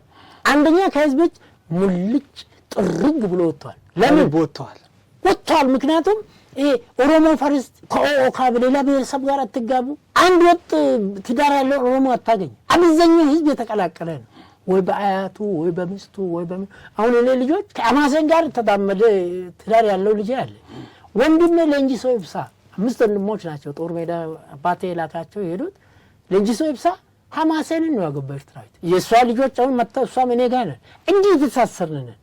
ስለዚህ እኔ ይሄ ጉዳይ ምንድነው ታላቅ ሰው ለመሆን ከልጅነት መጀመር አለበት። አፄ ኃይለ ሥላሴ ከልጅነት ነው ያሰሩ። አብይ ጠቅላይ ሚኒስትር አብይ ተገቢን ዓለም አቀፍ ተቀበለው ከልጅነት ማቀድ አለበት። ይሄን ስታደርግ ወርዴ ነው የምታገኝ። ጠቅላይ ሚኒስትሩ ቅድም እንዳልኩት አገር የሚመሩት የብራዚሉ ሉላ ጫማ ይጠርግ ነበር ሹሻይ፣ ግን ኮካኮላ አይጠጣም። ሀብታሞች ሲያስጠርጉ ወሬ ተዛምቶ ለምንድነው ኮካኮላ የማጠጣው? አሜሪካን ለመቃወም። አንተ ኮካኮላ ጠጣ አልጠጣ ጫማ ጠራጊ ምን ያደርጋል? ይሄ ዝና ሆኖ የልስትሮች ማህበር ሊቀመንበር ምን ተብሎ የአገሪቷ የሰራተኛ ማህበር ሆነ። ትምህርት ደረጃ አጠቅስለትም ጳውሎስ ኞኞ 4ኛ ክፍል ነው። እንደ ቆርጦ ቀጥሎቹ ጠቅላይ ሚኒስትሩን 7ኛ ይላሉ አይደል? ከአዲስ አበባ ዩኒቨርሲቲ ሰርቲፋይድ የሆነውን ሰው ቆርጦ ቀጥሎቹ ምን ብሉ ይቅር ትምህርቱ የብቃት አነጋገሩ ወንድም በብቃት የሚያቀርበው እንግሊዘኛን፣ አማርኛን፣ ኦሮሞኛን፣ ትግረኛን አፍ የሚያስከፍት ሰው እውቀት የለውም ትለዋለህ።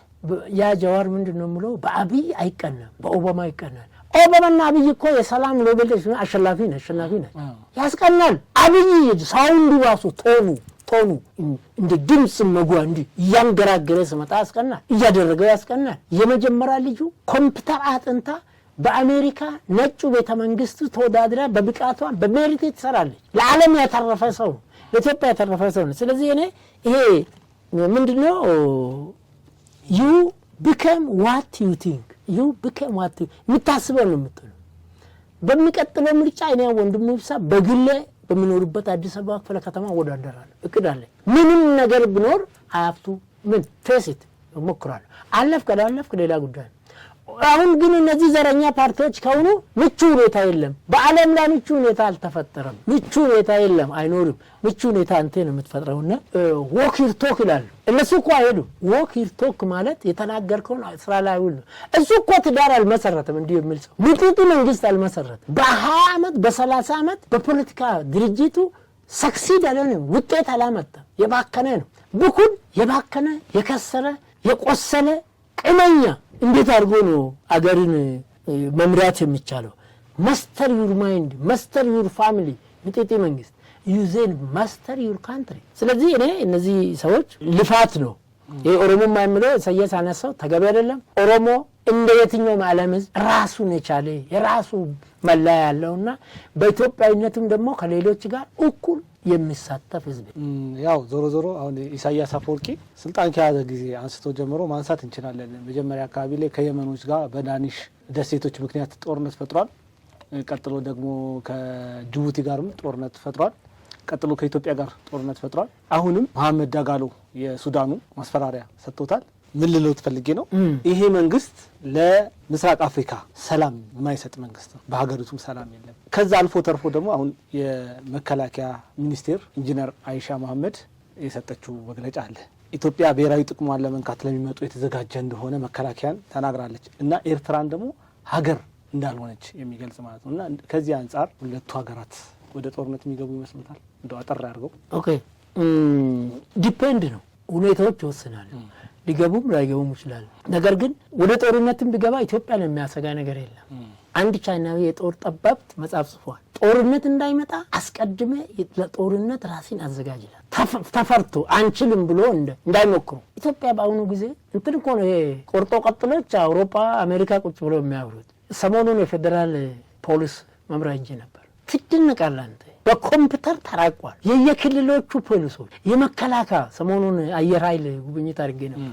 ጋብዞኝ አየር ኃይል እጄ 16 ዓመት ጄት ያበረረ አንድ ወጣት ገለጻ ሲሰጠን አልጋቸው መጀመሪያ ለአብራሪነት የሚመጡት የሚፈተኑት መጀመሪያ አልጋ ይሰጣቸዋል። ምን የአልጋ አነጣጠፍ ነው አለ። አልጋ አነጣጠፉ ከተፋ ይረገጣል አለ። ከዛ ጀምሮ ነው አለ ጥሩ ቤተሰብ ውስጥ ያደጉ ልጆች ቅድም ያልኩ ያለ መልካም አባትና እናት ያለ መልካም ቤተሰብ መልካም ዜጋ መልካም አገር አይኖርም። እዚህ ውስጥ ያሉት አለ እና ማስረሻ ሰጣን የአማራ ውስጥ ተሸፈተው የኔ ጓደኛ ነው አለ። ከአልጋ ማንጠፍ ጀምሮ ይረብሽ ነበር አለ። ጠፋ፣ ጫካ ነው ያለው። ይሄ ሰው ሆቴል አድር ያለው አለ።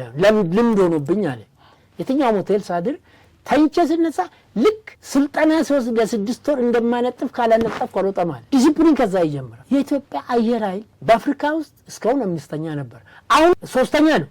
በኮምፒውተር ነው ይጋው፣ በእግር አይደለም። ኋላ ቀሮቹ አቁም ኢሳያስ ጋር የለም። ድሮን ሊገዛ ይችላል። ኢትዮጵያ እኮ ድሮን እያመረተች ነው፣ ለውጭ እየሸጠች ነው። እዚህ አምቦ ጉደር ወረዳ ውስጥ ሆሚቾ የሚባል የጦር መሳሪያ ፋብሪካ እኮ ተቋቁሟል። አሜሪካ የጦር መሳሪያ ፋብሪካ ስታቋቋም አትወገዝ። ሰሜን ኮሪያ፣ ቻይና፣ ራሻ ታላላቅ አገሮች ሁሉ አገሮቻቸውን ለማስከበር ሌላ አገር ለመውጋት አይደለም፣ ህዝባቸውን ህጋቸውን አገራቸውን ለማስከበር ራሳቸውን ማደራጃት አለ። ኢንጂነር አይሻ አንድ በጣም የሚገርም ነገር ተናገሩ። የአፋር ጥቅስ ነው።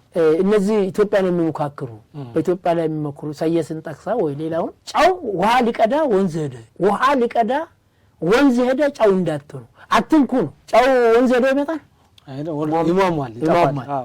ስለዚህ መከላከያ ሚኒስትሩ የሰጡት ጥሩ ነው። ወደ ጦርነት እኔ ኤርትራ ትሞክራለች ብዬ አልገምትም። ነገር ግን ጋርን ጎዳኑ አማለን ዲቶ የሚባል ኦሮሞኛ ተረት አለ። ልማድ አይለቅህም። አንተ እንዳልከው ከየጎረቤቱ ሰላም ጦርነት ካልከፈተ አይኖርም። በዛ ላይ ደግሞ ቅድም እንዳልኩ የውጭ ኃይሎች ኢትዮጵያን ለመረበሽ ኢሳያስን አይደለም ሰይጣንን ይደግፋሉ፣ አይኤስን ይደግፋሉ፣ አልሸባብን ይደግፋሉ። እነዚህ በሙሉ እኮ የምዕራባውያን ገንዘብ ያላቸው አገሮች ሀብታሞች እንትን ስለሆነ ሊሞክሩ ይችላል። ግን ኢትዮጵያን በአሁኑ ሰዓት የጥንቶቹ ጣሊያኖች ቢመጡ የኢትዮጵያ መከላከያ ኃይል የምድር ጦሩ፣ አየር ኃይሉ፣ ባህር ኃይሉ ተመልሶ ወጣቱ ወደ መከላከያ እንትን ሌላ ጥያቄ ጠየቅኩታ አየር ኃይል ጎብኝቼ እንደምን ወጣቱ ወደዚህ ሲመጣ ከበቂ በላይ ነው አለ። ከሃይ ስኩል አንወስድም አለ። ከዩኒቨርሲቲ ኢንጂነሮቹ የትምህርት ውጤታቸው ሰቃይ የሆኑት 16 ዓመት አብረር አለው አለ። የኢትዮጵያ ለገሰ ተረፈ የሚባል ሶማሌ ላይ አንድ ጄኔራል አለ። እነዚህም በሙሉ ሲያሳይ ምን ነው ልጆኜ በተቀጠልኩ የሚያሳይ። ስለዚህ መከላከያችን ምንድነው መከላከያ እኔ ጌታ የአገር አንደበት ነው፣ ይናገራል፣ ተግባሩ ይናገራል። የጀግኖች አብነት ነው። የአፍሪካ መከላከያ ጀግኖች አብነት የኢትዮጵያ መከላከያ ነው። የጥንትም የዛሬው አሁን ጨምሯል። ኮሪያ፣ ኮንጎ፣ ላይቤሪያ፣ ሱዳን፣ ሶማሌ የኢትዮጵያ መከላከያ ሰራዊት ጥንትም ዛሬም የዓለም የሰላም አስከባሪ ነው። እንኳን ለራሱ ለሌላ የሚበቃ ነው። ሱዳንን እኮ እየረዳን ነው በብዙ መልኩ። እንደዚህ ራሳችን ውስጥ ችግሮች ስላሉ እንደዚህ አይነት ስለሆነ የኢትዮጵያ መከላከያ ሰራዊት የኢትዮጵያ አየር ኃይሉ፣ ባህር ኃይሉ፣ ፌዴራል ፖሊሱ የመሳሰሉት የአገር በረከት ናቸው። የአገር እንቁ ቁንጮ ናቸው። ኢትዮጵያ የማትፈርሰው የህዝቡ ተሳትፎና ፍቃድ እንደተጠበቀ ሆኖ ጋሻ መከታ አለይታ ምሰሶ መከላከያ ነው። የፌዴራል ፖሊሱ ነው። የየክልሉ ፖሊሶች ናቸው። ከዘረኝነት እየተቀረፈ ነው። ዘረኝነት ዛሬ የለም። ሻለቃ ሲያስረዳን አየር ኃይል ውስጥ በዘረኝነት ነው አለ የምንሰለጥን ነበር። ይሄ አሁን ተነውሯል አለ። ስለ ብሔር ማንሳት ነውር ነው አለ። አንድን ብሔር አይነካም። ስለ ብሔር ማንሳት ነውር ነው አለ። ኢትዮጵያዊ ነን አለ። ኦሮሞኛ፣ ሲዳመኛ፣ ከምባታኛ፣ አማርኛ፣ ትግረኛ እንደ ልብ ታወራለህ ቀና ብሎ የማይለማ እንደ አንድ እናት ልጆች ሆነን ነው አለ። ይሄ ምን ያሳያል? የኢትዮጵያ መከላከያ ሰራዊት ከምን ጊዜም በላይ ኢትዮጵያን ለመጠበቅ አይደለም አፍሪካን የሚያጠቃ ካለ ደግሞ አፍሪካ እኮ የታደሰ ብሩ ናቸው ማንዴላ ነው ያሰለጠነው። ያ ደረጃ ላይ ደርሰናል። አፍሪካ ውስጥ ከግብጽ ቀጥሎ አንድ ሀገር ናት ምልታ ግብጽ። የአሜሪካን ኃይል ብትደራጅ መቼም ኢትዮጵያን አትሞክሩ። በዛ ላይ ህዳሴን በሚቀጥለው መስከረም እናስመርቃለን። ድል በድል እድል በእድል የተጀመሩ ፕሮጀክቶች በሙሉ እየተሰሩ ሌላ ደግሞ ከ30 ሺህ በላይ አጸደ ህጻናት ኢትዮጵያዊነትን እየተማሩ ነው። ኢትዮጵያዊነትን በኦሮሞኛ፣ በትግረኛ፣ በጉራጌኛ በፊት የለም። አማራ ቅኝ ገዢ እንዳልሆነ አጸደ ህጻናት እየተነገረ ነው። 30 ሺህ ይሄ ትምህርት ቤት ውስጥ ያኛው ቀርቷል። ስለ ኢትዮጵያዊነት በኦሮሞኛ መስበክ ይቻላል፣ በትግርኛ መስበክ ይቻላል፣ በአማርኛ መስበክ ይቻላል። ስለዚህ እኔ መከላከያ ሰራዊታችን የአገር አለኝታ ዋስትናችን ነው። ይሄ ደግሞ ያው ኤርትራ አትሞክርም፣ ከሞከረችም የእጇን ታገኛለች። ከሞከረች አሳቢን አይደለም የኢሳያስ መንግስት አይቀጥልም። መለስ የለማ፣ ህወሓቶች የሉማ፣ ለራሳቸው ሞታል ነበር ነው እኮ። ህወሓት የሚባል ፓርቲ ነበር፣ ግንባር ነበር፣ ኢሰፓ የሚባል ፓርቲ ነበር፣ ቅንጅት የሚባል ፓርቲ ነበር፣ ኢዴፓ የሚባል የቱ ፓርቲ ነበር አለቀ። ስለዚህ ህወሓትም ሻዕቢያ ነበር ይሆናል። እንግዲህ የትምህርት ስብራታችን መነሻው ምንድነው ብለው ያስባሉ? የከባድ ጥያቄ ነው። ማለት በተለያየ ቦታ ላይ አሁን ያለው ውጤት በጣም ከባድ ነው። ትምህርት ለሁሉም ነገር መሰረትና መሰላል ነው። ይሄ ቤት ሲሰራ መጀመሪያ መሰረት፣ ከዛ ግድግዳ ምሰሶ ይሰራል። ትምህርት ይሄ ነው። ትምህርት ጠፋ ማለት የአገር ጠፋ ነው። አፄ ኃይለ ሥላሴ ምንም እንኳን አገራዊ ትምህርት ባያደርጉ ከአውሮፓ ኮርጆ ስማርት ትምህርት ነበር፣ የተሻለ ትምህርት ነበር። የአፄ ኃይለሥላሴ ስርዓተ ትምህርት ችግሩ በዛን ዘመን የተማሩ ስኮለርስ ያደረጉ አውትስታንዲንግ ልጆች ኢትዮጵያን ረስቶ እንደ አውሮፓ ይኑናሉ። ሰው እንደ ቤቱ እንጂ እንደ ጎረቤቱ አይኖርም። በመጽሐፌ ላይ ጠቅሻለሁ። አንተ በሰላም ለማደር ጎረቤቲ በሰላም ማደር አለበት። ከእያንዳንዱ አገር ጋር ዲፕሎማሲ ግንኙነት መፍጠር አለበት። እንደዛ አገር መሆን እንችላለን። እንግሊዝ አውሮፓ የተማሩ ተማሪዎቻችን አውሮፓ ካልሆኑናል። ሶቪየት ህብረት ቻይና የተማሩ ቻይና ካልሆኑናል። አሜሪካ ተማሩ እንደዛ አክሰብ የኢየሱስ ወርቅ ዛፉ ሄጀን አካባቢ ነው ያለው። ባክ ፈልጌ እንትን በሌ ኢንሹራንስ አካባቢ በጣም ታላቅ ሰው ነው እንደው በሌ ብሌ ጋብዝ። ስለዚህ ትምህርት ስብራታችን በደርግ ጀመር። ምንድነው ደርግ ያደረገው? የቀለም ትምህርትን ዝቅ አድርጎ ኢንዱስትሪያል አርት በሚል ልጆቹ ወደ ፋብሪካ እንዲገቡ ሙከራ አደረገ። እኔ 8ኛ ክፍል 96 አማካይ ውጤት ነው መጣው። ውንጌት ነበር የሚገባው። ውንጌትም ባይሆን ቀጥታ አዲስ አበባ ዩኒቨርሲቲ የሚያስገባኝ ነጥብ ነበር። ኢንዱስትሪያል አርት ብሎ እንጨት ስራ መደባኝ አልወድም። ጉልበት ስራ አልችልም። በቃ ምን ነገር ልጆች ጓደኞቼ እንጨት ይፍቃሉ። ያያ የሚያክል ዲፕሎማ አገኘው። በርካታዎቹ በእንደዚህ አይነት ስብራቶች ተጀመሩ። ህይወት ያደግ ስትመጣ አማርኛን የየብሔረሰቡ ጠላት አረጉ። ቋንቋ መግባቢያ ነው። ቋንቋ ገንዘብ ነው፣ እውቀት አይደለም። አንዳንዱ አማርኛን እንደ ዶላር የሚቆጥሩ ኦሮምኛ ምናምን አለ። መገባያ ገንዘብ ነው። $6 የምትግባባበት እውቀት አይደለም። ኦሮምኛ በኦሮሚያ ክልል በአማርኛ ትምህርት መስጠት በጣም ተቸግሮ ነው። አንድነቱ እየላላ መጣ። ትምህርቱ ከ1 እስከ 4 እኔ መምህር ነበርኩ። እቅድ ስታወጣ 100 ተማሪ ትቀበላለህ፣ 100 ተማሪ ሰኔ ያሳልፋለሁ ትላለህ። ምን ማለት ነው? ፈተና አይፈትንም መምህሩ። የሚገመግሙ ተማሪዎች ናቸው። መምህሩ ነፃነት ተገፈፈ። ለማስተማሪም ተማሪ ፊት ቆሞ እየተለማመጠ ነው። ወላጆች ናቸው የሚገመግሙ የነበረው። በዓለም ላይ እንዲህ አይነት ስርዓት የለም። ከ1 እስከ 4 ትምህርት አትማርም። ምንድነው ያን ጊዜ የሚባለው? ወጣት በደንብ ከተማረ ለወታደር አይቀጠርም ላይ ያለ። አንድ ጊዜ 2006 እዚህ ወያኔ ለምታስራቸው ልጆች ጥብቅና ስንቆም ከሌሎችም ጠበቃ ጓደኞቼ ጋር አቃቢ ህግ ምስክር ኢንስፔክተሮች ናቸው። ትልልቅ ኢንስፔክተሮች ናቸው። ዳኛው ይጠይቃል እድሜ ምናምን የትምህርት ደረጃ 4፣ 5፣ 8 ኢንስፔክተር እኮ ነው። አንድ በጣም ትልቅ ኃላፊነት ያለበት ይሄ ስርዓተ ትምህርት። ስለዚህ ስብራታችን በዮዲት ጉዲት ገነት ዘውዴ በመለስ ዜና ኢንቴንሽናሊ ይሄ ነገር አደንቅሮ የልዩ ኃይል በሚል ውስጥ እንዲሰጋሰጉና ከብሔራቸው ውጪ ከክልላቸው ውጪ ከቤተሰባቸው ውጪ ይሄ የድሙጋ ልጅ ስለ ድሙጋ ያወራል፣ እኔ ዝዋይ ነኝ ዝዋይ ያወራል። እንዲህ አድርጎ ነው ጠምዶ ያስቀር። ስለዚህ ስብራታችን በፊትም ውጭ ሀገር አድናቂዎች ነን። በኃይለ ሥላሴ ጊዜም ደርግ ደግሞ ወደ ራሻ ወሰደ። የቀለም ትምህርት ይልቅ ፋብሪካ በሌለበት ሀገር ኢንዱስትሪያል አርት አለ። ፋብሪካ የለም፣ አልተቋቋመም። ወያኔ ስትመጣ ደግሞ የወዲት ጉዲትን አድርጋ አበላሸች። የትምህርት ሚኒስትር የሚሆኑት ሊቃውንት እንደ ብርሃኑ ነጋ አይነቶቹ ናቸው። ከታች ጀምሮ አካዴሚካሊ ኢንፍሉዌንሻል ሆኑ ሪከርድ ያደረጉ የወረቀት እውቀት የሌላቸው ወረቀቱ ያዳበሩ በንባብ ጆርናሊስት ላይ የሰሩ ገነት ዘውዴ የባልትና ሳይንስ መምህር ነው። ይሄን ተቃውሞ የኢትዮጵያ ሕዝብ ትምህርት ሞተ ትውልድ ገዳይ ነው ፖሊሲ ብሎ ሲጮሁ የኢትዮጵያ ምሁራን ኢትዮጵያ ስኮላርስ መለስ ገበሬም ቢሆን መሀይምም ቢሆን ማለት ነው በጣት የሚፈርም ቢሆን የእኛን አብዮታዊ ዲሞክራሲ ወይ ልማታዊ ዲሞክራሲ ተቀበለ ሾማለን አለ። 27 ዓመት ተቀጠቀጠ። ከዛ ወዲህ የመጡትም የትምህርት ሚኒስትሮች ያው የልማታዊ ዲሞክራሲ ደጋፊዎች ናቸውና አሁን እግዚአብሔር የተመሰገነ ይሁን። ዶክተር ብርሃኑ የኢኮኖሚስት ባለሙያ ናቸው። ተገቢ ቦታ ላይ ነው መጥተው ራይት ማን ኦን ዘ ራይት ፕሌስ። አንደኛ ተቃዋሚ ናቸው፣ ሁለተኛ እየሰሩ ያሉት ከመንግስት ውጪ እያስገቡ ያሉት ነገር እሳቸው ነው።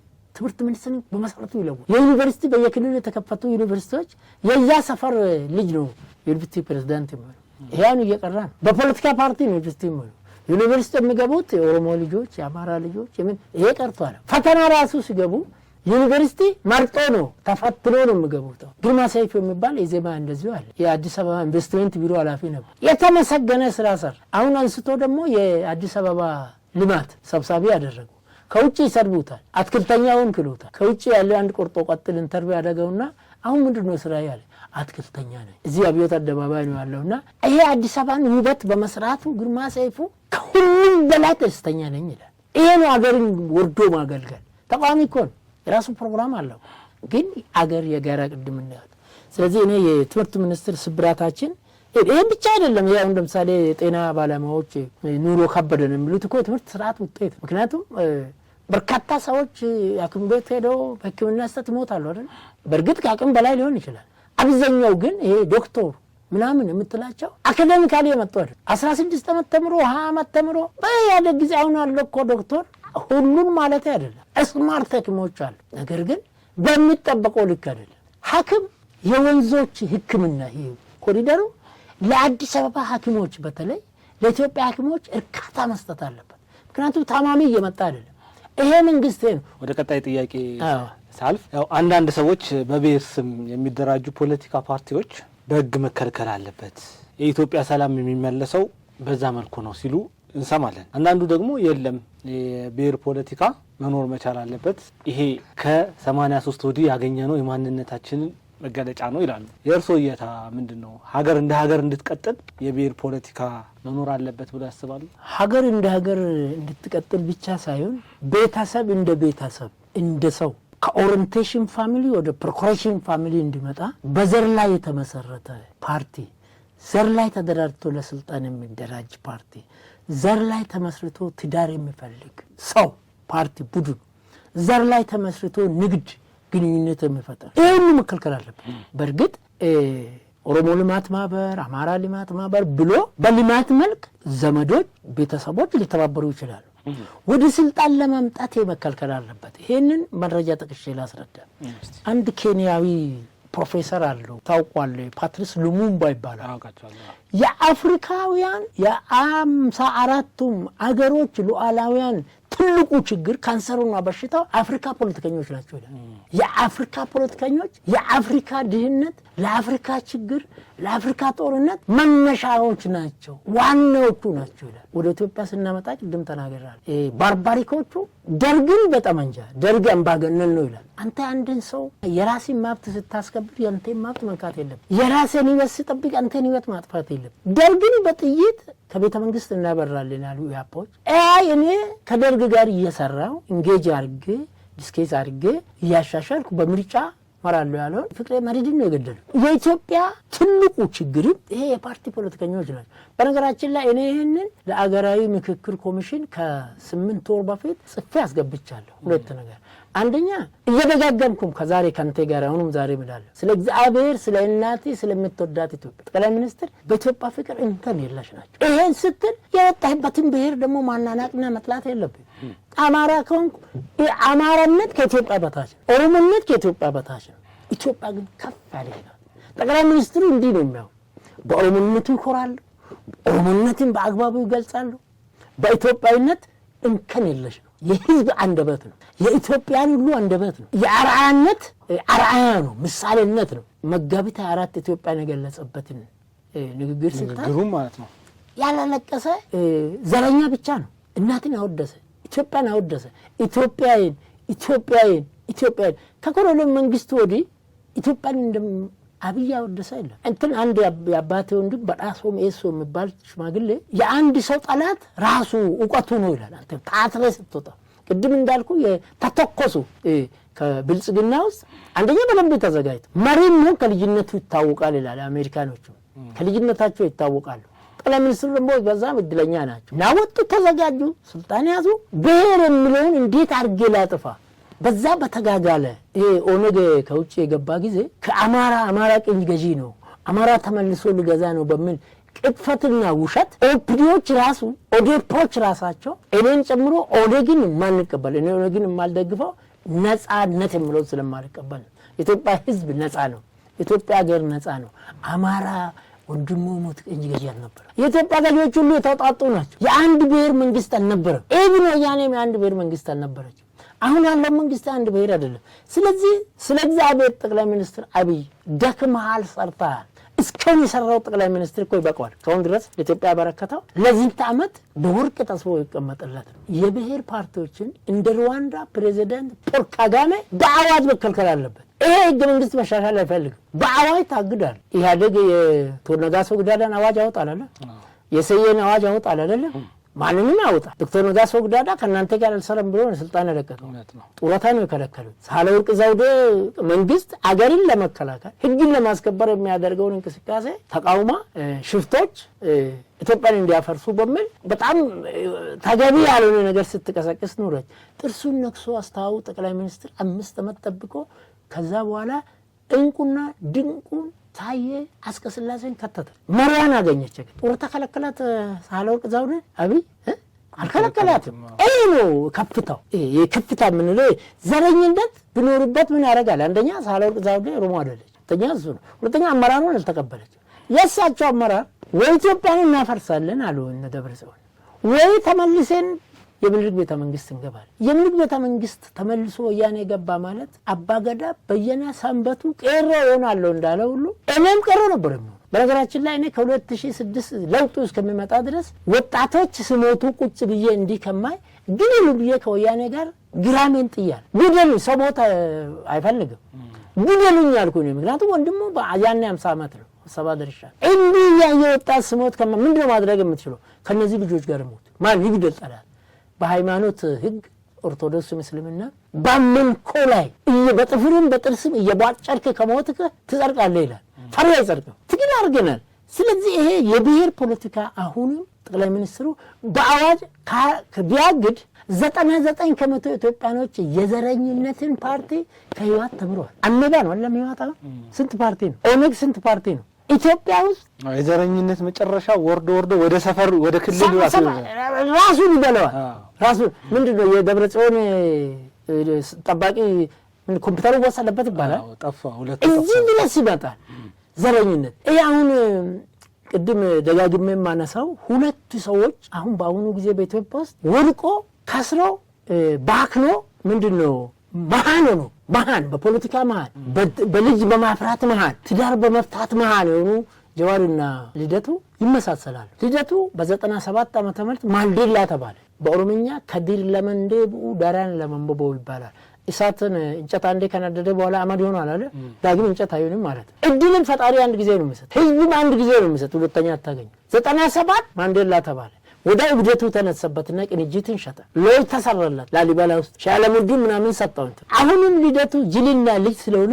97 ላይ ነው አሁን ስብሰባ 100 ሺህ ምናምን ነገር ስብሰባ አረጋ ህዝብም ነገር የሱ ቢጤ እብዶች ናቸው በቃ ዳግም አታገኝ ልደቱ ዳግም የኢትዮጵያ መሪነት አይመጣ ጀዋር ጥሩምባ እየነፋ 2010 ሲገባ በጣም ተወዳጅ ነበር እኔ ግን 20 ደቂቃ አይቼ ባዶ ነው ሆንቱ ማሪ ሊሆን አይችልም 50 ዓመት ከአርሲ ገበሬ ጋር ነው ከሲኮ መንዶ ጋር ነው ከሸዋ ጋር ነው ኖርኩት እኔ በ20 ዓመት አልወጣው ተወልጄ ያደግኩበት አስተማሪ ሆኜ ማአተኛ ገበሬ ጋር ሲኖር አንድ ሰው በቴሌቪዥን ሳይሆን ወረቀት ላይ አይተ 20 ደቂቃ ከተቀመጥክ ይሆን ተቋል እዚህ እንደማይረባው ተወዳጅነቱ ምን አደረገ ሻሸመኔ ሄዶ የሱ ደጋፊዎች ልጅ ገደው ሰቀሉ ከበቡሽ ብሎ 80 ምናምን ብቻ ጀዋር በሄደበት ቦታ ግድያ እልቂት 2011 እኔ የነበርኩበት ፓርቲ በዓለም የታወቀ ነው የፓርቲ ፕሬዝዳንትም በዓለም የታወቀ ነው ጀዋርን ጥሩምባ በመንፋት በዓለም የታወቀ ነው ለከዝብ ያር እንታወቃለን ብሎ የሚታወቁ ሰዎች ደቡብ አፍሪካ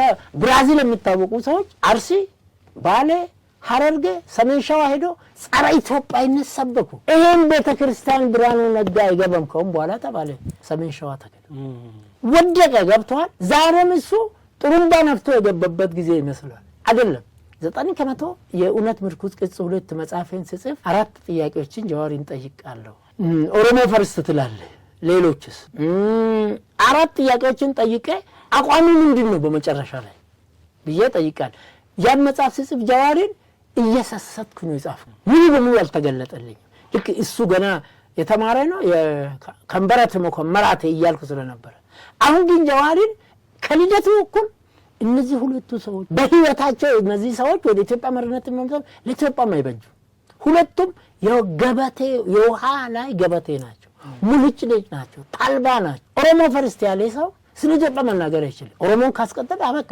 ህይዋ ተሰራው ይሄንን ነው ትግሬ ወርቅ ነው አለ ቆርኪ ሆኖ ነው የቀረው ትግራይ ህዝብ እውነትም ወርቅ ነው ኦሮሞ ወርቅ ነው አማራ ወርቅ ነው ሁሉም ኢትዮጵያዊ ወርቅ ነው ህዋታች ግን ቆርኪ ያልሆነ መሆን ሜዳ ላይ ተጣሉ ስለዚህ ይሄ በብሔር ላይ ተመሰረተ ፓርቲ ጠቅላይ ሚኒስትሩ ቢያውጅ ከየብሔሩ ተስፋ ያልቆረጡና አሁን እዚህ የኦሮሚያ ክልል ያለው ብልጽግና አማራ ክልል ያለው ምናምን በተለይ ሶስቱ ክልሎች ዘረኞች ናቸው ብሔር አይደለም ዛሬ ኦሮሞን ብሔር የሚገዛ የለም እኔ ካልገዛው ከሆነ ደግሞ ጌታ የፈቀደው ህዝብ የመረጠው ሀገር ይመራል የስልጣን ምንጩ ሁለት ነው አንድም ብቃቲ ነው ሁለቱም ፍቃድ ነው ብቃት ያንተ እንደ ኦባማ አሜሪካ ነጮቹን 85 ከመቶ እንዳማለለ እንዳሳመነ ብቃትን ማሳየት ነው። አንተ ቢኒያም ከዲር አይደለም በምን ቤትም ኢትዮጵያዊ ሄደ እኔ ቢኒያም ከዲር ይሄን ለሀገሬ ያደርጋል ለሀገሬ ለብሔሬ አይደለም። ከኢትዮጵያ ሰው ከመሆን ኢትዮጵያ ሰው የኖረበት ሰው የተከበረበት የሰው ዘረ ምንጭ ነው። ሁለተኛ ኢትዮጵያዊነት፣ ሶስተኛ ዜግነት።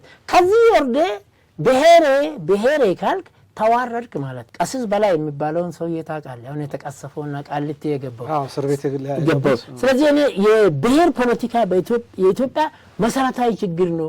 በተጨማሪ ደግሞ የብሔር ፖለቲካን የሚያራምዱ ፖለቲከኞች የብሔር ፖለቲካን በቤንዚን ላይ እሳት መጨመር ነው።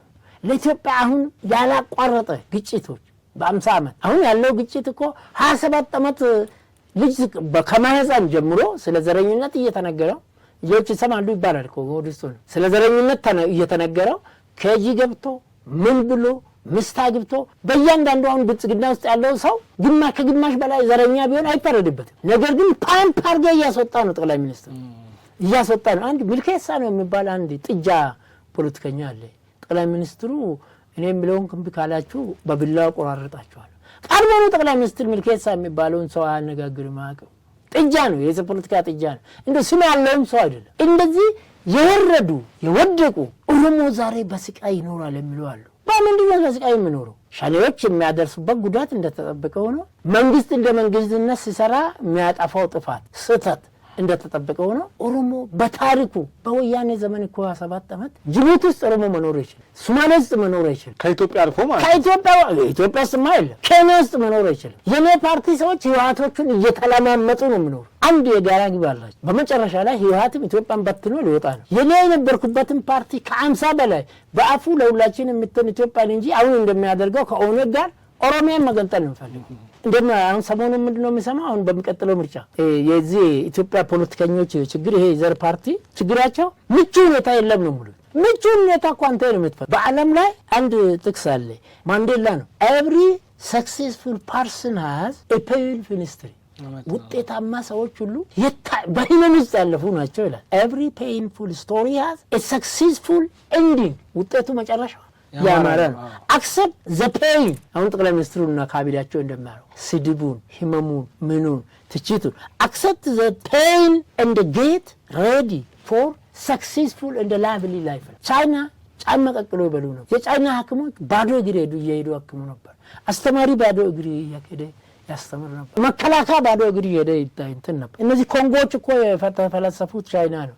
በምን ምክንያት? ቆዳውን ጫማው የቀቀሉ ስለበሉ የሌላ ነገር ፈጠሩ። ቻይና ግን በ50 ዓመት ተተኮሰች። ኢትዮጵያውያን አሁን እዚህ አዲስ አበባ ውስጥ ኮሪደር ይሄንን የማይቀበል ኢትዮጵያዊ አንድ መሳይ መኮንን የሚባል ጋዜጠኛ ታውቃለህ? አውቀዋለሁ።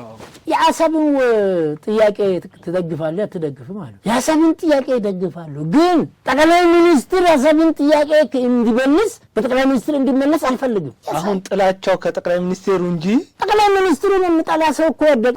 መሳይ ልጅ አልገደለም። ጠቅላይ ሚኒስትር 130 ሚሊዮን ህዝብ ስለሆነ ከጠቅላይ ሚኒስትር ጋር ቅንም ፍቅርም ሊኖሩ አይችልም። ከፍታው ያለቀ ነው። አቅም የላቸው። ቅድም ያልኩ ሚልኬሳ የሚል የፖለቲከኛ ጥጃ ምን አርጋ ካዙ ስለሱ እንደምታወራ አላቅም።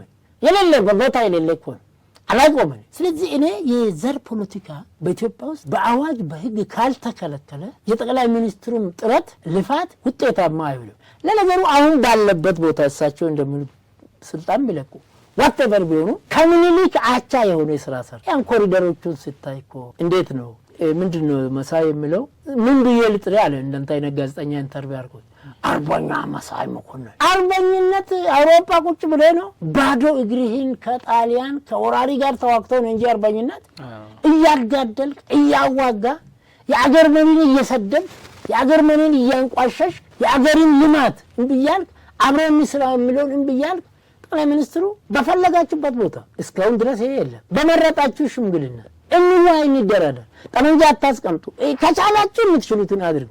የለም 4 ኪሎ ካልገባ። ስለዚህ እኔ የዘረኝነት ፓርቲን ጠቅላይ ሚኒስትር አብይ ባኮትን መሀል ሜዳ ድምጹን ከፍ አድርገው ያርግልኝ። 2018 ሳይገባ መሰረዝ አለበት። በዚህ በኩል ደግሞ እኔ በዓለም ላይ እስካሁን ካነበብኳቸው ደፋር መሪዎች ዕውቀትና እውነት ድፍረት ሲታከልበት ውጤታማ ነው። እንደ አብይ ደፋር አላገኘም። ፒያሳ ፈረሰ ጊዜ እዛ ነበር፣ እዛ አካባቢ ዞር ነበር። እንትኑ አልመጣልኝ እንዴት ያሁሉ ይፈርሳል? እውነትም ነው። አሁን ፒያሳን እያየ ነው አይደል? የሚሰራውን ነገር በሙሉ ይሄን ላይ ከብድም የዘር ፓርቲ መሰረት ኦሮሞ ነጻ አውጪ፣ ትግራይ ነጻ አውጪ፣ ጌታቸው ረዳ አንድ ፓርቲ አቋቁሟል። ከኋላ ትግራይን ያስከትላል። ምን አለ ከትግራይ ውጪ አድዋ ምንድነው አክሱም ፓርቲ የሆነ ትግራይ ውስጥ ያለ ነገር ነን ኦፍ ብሔረሰብ ፓርቲ በብሔረሰብ የሚደራጅ ኢኮኖሚ ላይ ሆስፒታል ለመስራት ኢንቨስትመንት ለማድረግ ትምህርት ቤት ነገር ላይ ይሄ ካልሆነ ኢትዮጵያና ኢትዮጵያውያን አደጋ ውስጥ ነን። የኢትዮጵያ ችግር የፖለቲከኞችና በዘር ላይ የተመሰረቱ ፓርቲዎች ናቸው። ይሄ አሁን ግን የሚገርሚ ቀዝቅዟል። ስለ ዘረኝነት ማውራት አሁን በጣም ያሳፍራል።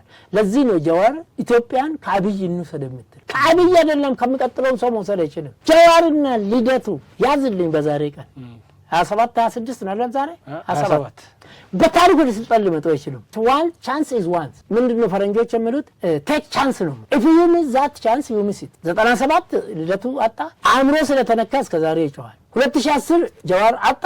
ቀድሞውኑ ያን ለውጥ እሱ አላመጣ። ከጀዋርና ከወንድሙ 6 ዓመት ከ2006 እስከ 2010 ግድልም ሽሬን ትቼ 600 ኢትዮጵያኖችን ጥብቅና ለመቆም መርዳት መነሻው ጀመርኩት በኦፌኮ ቢሆንም መርዳት ማነው ዋጋ የከፈለው? እኔ ግራም ነው የምለው ግደልኝ ብዬ በየቀኑ መጮህ በሁሉም ሚዲያ ላይ ግራም ነው የጣልኩት እንጂ ኪሎ አለ። ጀዋር እኮ ስትራቴጂስት ይላል። ስትራቴጂስቶች እኮ የፓርቲ አባል አይሆኑ። ስትራቴጂስቶች እኮ ወደ ፖለቲካ አይመጡም። ስትራቴጂዎች እኮ ወደ ሰፈር አይገቡ። ኡሙ ባይተለበት ቦታ ሄዶ እኮ ነው ያሉኝ ነገር ይላል። በባህሪ ደማለኛራችን ላይ ህወሓቶች እየሰረቁ ነው ስልጣን ደርግን የገደሉ ባንክ እየሰረቁ። ጀዋርዬም እኮ ፈተና የምትሰርቅ እንደምታሰርቅ ነው። ጋሪን ጎዳኑ አመልን ዲስ ነገር ይሰርቃል፣ ፈተና ይሰርቃል። የኢትዮጵያን ህዝብ ከባድ ዋጋ ያስከፈሉ እነዚህ ሁለቱ ሰዎች በመሆናቸው ልደቱ እብድ ስለሆነ ለብሔርም ለኢትዮጵያም አይጠቅምም። ልደቱን እኔ የሚመክረው እንዳዛውን እንደ ሽማግሌ እባክህ እኔ ወንድሙ ይብሳ አንተ ዓለም ላይ የሄድ ከምትጮኸው ለኢትዮጵያ 7 ዘር ልጆች አበርክቻለሁ 17 የልጅ ልጆች አበርክቻለሁ። ይሄ ነው አገር መገንባት። ቤቴ መጥተህ ብታይ ናላ ትጎበኛለህ። ፉል ሁሉ ነገር ህንጻ አይደለም። ቤቴ ቅዳሜና እሑድ ብትመጣ አጸደ ህጻናት ነው። ስለዚህ ጀዋርም በሄድክበት ቦታ ሚስት ማግባቱን ትተህ ኦሮሞ የሚባል ልጅህን የእንጀራ አባት እያሳደገ የተከበረች አርፋስ የምትባል የኦሮሞ እናት ሆነች ጀዋርን ጀዋር አረገች ሚስት ዛሬ ባሌላት። በእስልምና ሃይማኖት መጀመሪያ ሚስት እንደ እናት ትከበርና እሷን አስፈቅዶ ነው ጋብቻ የሚፈጸመው እንጂ እሷን አስቆርጦ አይደለም፣ ፈታ አይደለም። አንድ ጎጆ ማስተዳደር ያልቻለ ሰው አገር አስተዳድራለሁ ማለት ልደቱና መሰሎቹ ሌሎቹም ማፈር አለባቸው። ኢትዮጵያ ህዝብ ደግሞ ትዳር አለ ወይ ትዳር አለ ሰው ቁብ ይገባል፣ እድር ይገባል፣ ማህበራዊ ቤዝ አለ። እነሱ ማህበራዊ ቤዝ የሚሉት ለቅሶ አንድ ታዋቂ ሰው ስሞት ሄዶ ለቅሶ በተለይ መታት። ስለዚህ እኔ ይሄ ብሔር ፖለቲካ በኢትዮጵያ ውስጥ ነብይ መሐመድ እንዳሉት መኖር አለበት። ቆሻሻ ነው። እኔ ኦፌኮ ውስጥ የገባሁት ስገባ ኦፌኮ የክልል ፓርቲ ነበር። እኔም ሌሎችም ምን ችለውን አድርገን ቡልቻ ደመቅሳ ወደ ኦፌኮ ሁለት ፓርቲ ሲዋሃዱ ተጽዕኖ ፈጥሮ ከኦሮሞ ኮንግሬስ ኦሮሞ ብቻ ከኦሮሚያ ክልል ወደ ክልላዊና አገር አቀፍ ፓርቲ ነው። ተስፋ የነበረኝ ለሁላችን የምትሆን ነው። ይሄ ተስፋ የጠፋው መቼ ነው? ኦሮሞ ፈርስት የሚል ሰውዬ መጥቶ ፓርቲ ውስጥ ሲገባ እኔ በበር ወጣሁ፣ እሱ በመስኮት ገባ፣ እኔ በበር ወጣሁ። ስለዚህ ዘረኝነትን አብይ ስለ እግዚአብሔር መከልከል አለበት ብዬ አምናለሁ። እሺ ጥሩ። እንደው እዚህ ላይ አንድ ጥያቄ ትዝ አለኝ ማለፍ ስላልፈለኩ ነው። ኦፌኮና ህወሓት አንድ አይነት ሀሳብ ነበራቸው። ግባቸው አንድ ነው። ግባቸው አንድ ነው እያሉኝ ነው። በወቅቱ እርስዎ ኦፌኮ ውስጥም ስለነበሩ በደንብ ይህንን ነገር ያውቁታል ብዬ አስባለሁ። ብዙ ጊዜ ስለ ህወሓት ሲነሳ ህወሓት ትግራይን ይዞ መገንጠል አላማ አለው የሚባል ይነሳል እና እርስዎ እዛ ቦታ ላይ ስለነበሩት እስቲ ከምንጩ እንስማው። ምንጩ ምን መሰለ? ይሄ የኔ የነበርኩበት ፓርቲ 1888 ሲቋቋም ኦሮሚያ ክልል ነው። ኦቢኮ ተብሎ ነው። ኦሮሞ ብሔራዊ ኮንግረስ 88 ከዛን ጊዜ ጀምሮ ከዛሬ ሊቀመንበሩን ለቀየረ በኦሮሞ የኦሮሞ ርዕዮተ ዓለም የኦሮሞ ባህሉ ገዳ ስርዓት ነው። በገዳ ስርዓት አንድ ሰው አንድ አካባቢ ለመምራት 8 ዓመት አልፎ አሁን እኔ ፓርቲ የነበርኩበት ኦፌኮና ዳዊት የሚባለው ሰው ወደ 30 ዓመት ንጉስ ናቸው ማለት ይሄም የኦሮሞኑ ቫልዩ ይሰብራል። ኦሮሞ ካልቸር 1888 ሳይሆን 1988 ነው የተቋቋመው። እስከ ዛሬ አመቱ ፕሬዝዳንቱ ይሄ ነው። ምንድነው ያኔ ኦነግ ወያኔዎች ያው ነፃ አውጪ ስለሆነች አራዳ ነው ይሄ ኦፌኮ መስራቾቹ ነፃ አውጪ ከሚል የሌሎች ብሔረሰቦችን ድጋፍ ለማግኘት በአፋቸው ለሁላችን የምትሆን ኢትዮጵያ በሚል ከውስጥ ግን ከነ አዲሱ ገብረ እግዚአብሔር የሚባል የምርጫ ቦርድ ምክትል ሰብሳቢ ከመርጋ በቃና ፕሮፌሰር መርጋ በቃና ቀጥሎ ያለው ጋር በጥብቅ ይሰሩ ነበር። ታዋችሁ ቶይ የተባባል ነው ነው። ይሄን የሚያረጋግጥልኝ ወያኔ ስትባረር ወደ መቀሌ ስትገባ ኦፌኮን ጨምሮ አመራሮቹ በሙሉ ከፕሬዚደንቱ በቀር እንደ ቅድስት ሥላሴ ቤተክርስቲያን ለክርስቲያኖች አንዋር መስጊድ ለእስላሞች እንደሆነ መቀሌ ነው የከተቱት።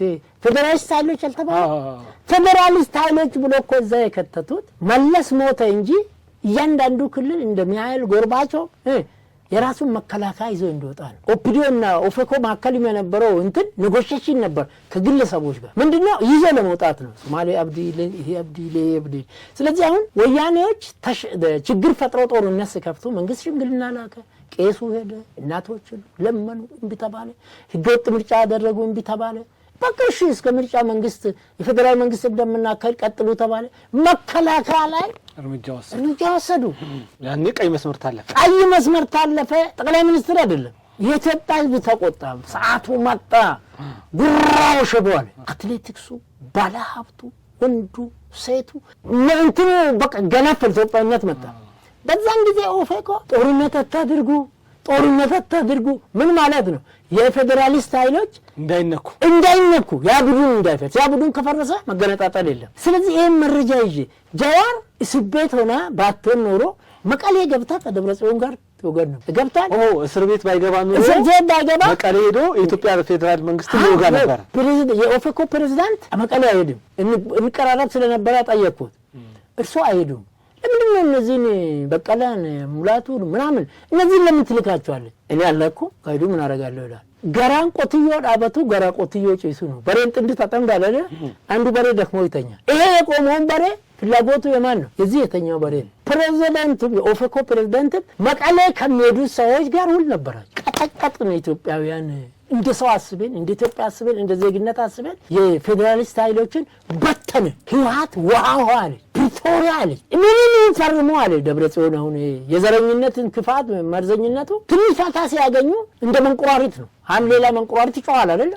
ጫት ተጀመረ አይደል? ስለዚህ ኦፌኮ ከሌላ ተጨማሪ ነገር ዳውድ ነፃ አውጪ ነው። የራሱን ፓርቲ ከርቶታል በሙሉ 90 ምናምን ታላላቅ የኦነግ መስራቾች ከሌንጮ ለታ ምናምን ጀምሮ ይሄን ለውጥ ደግፈን we have to engagement, we have to discuss. Politics is art of possible.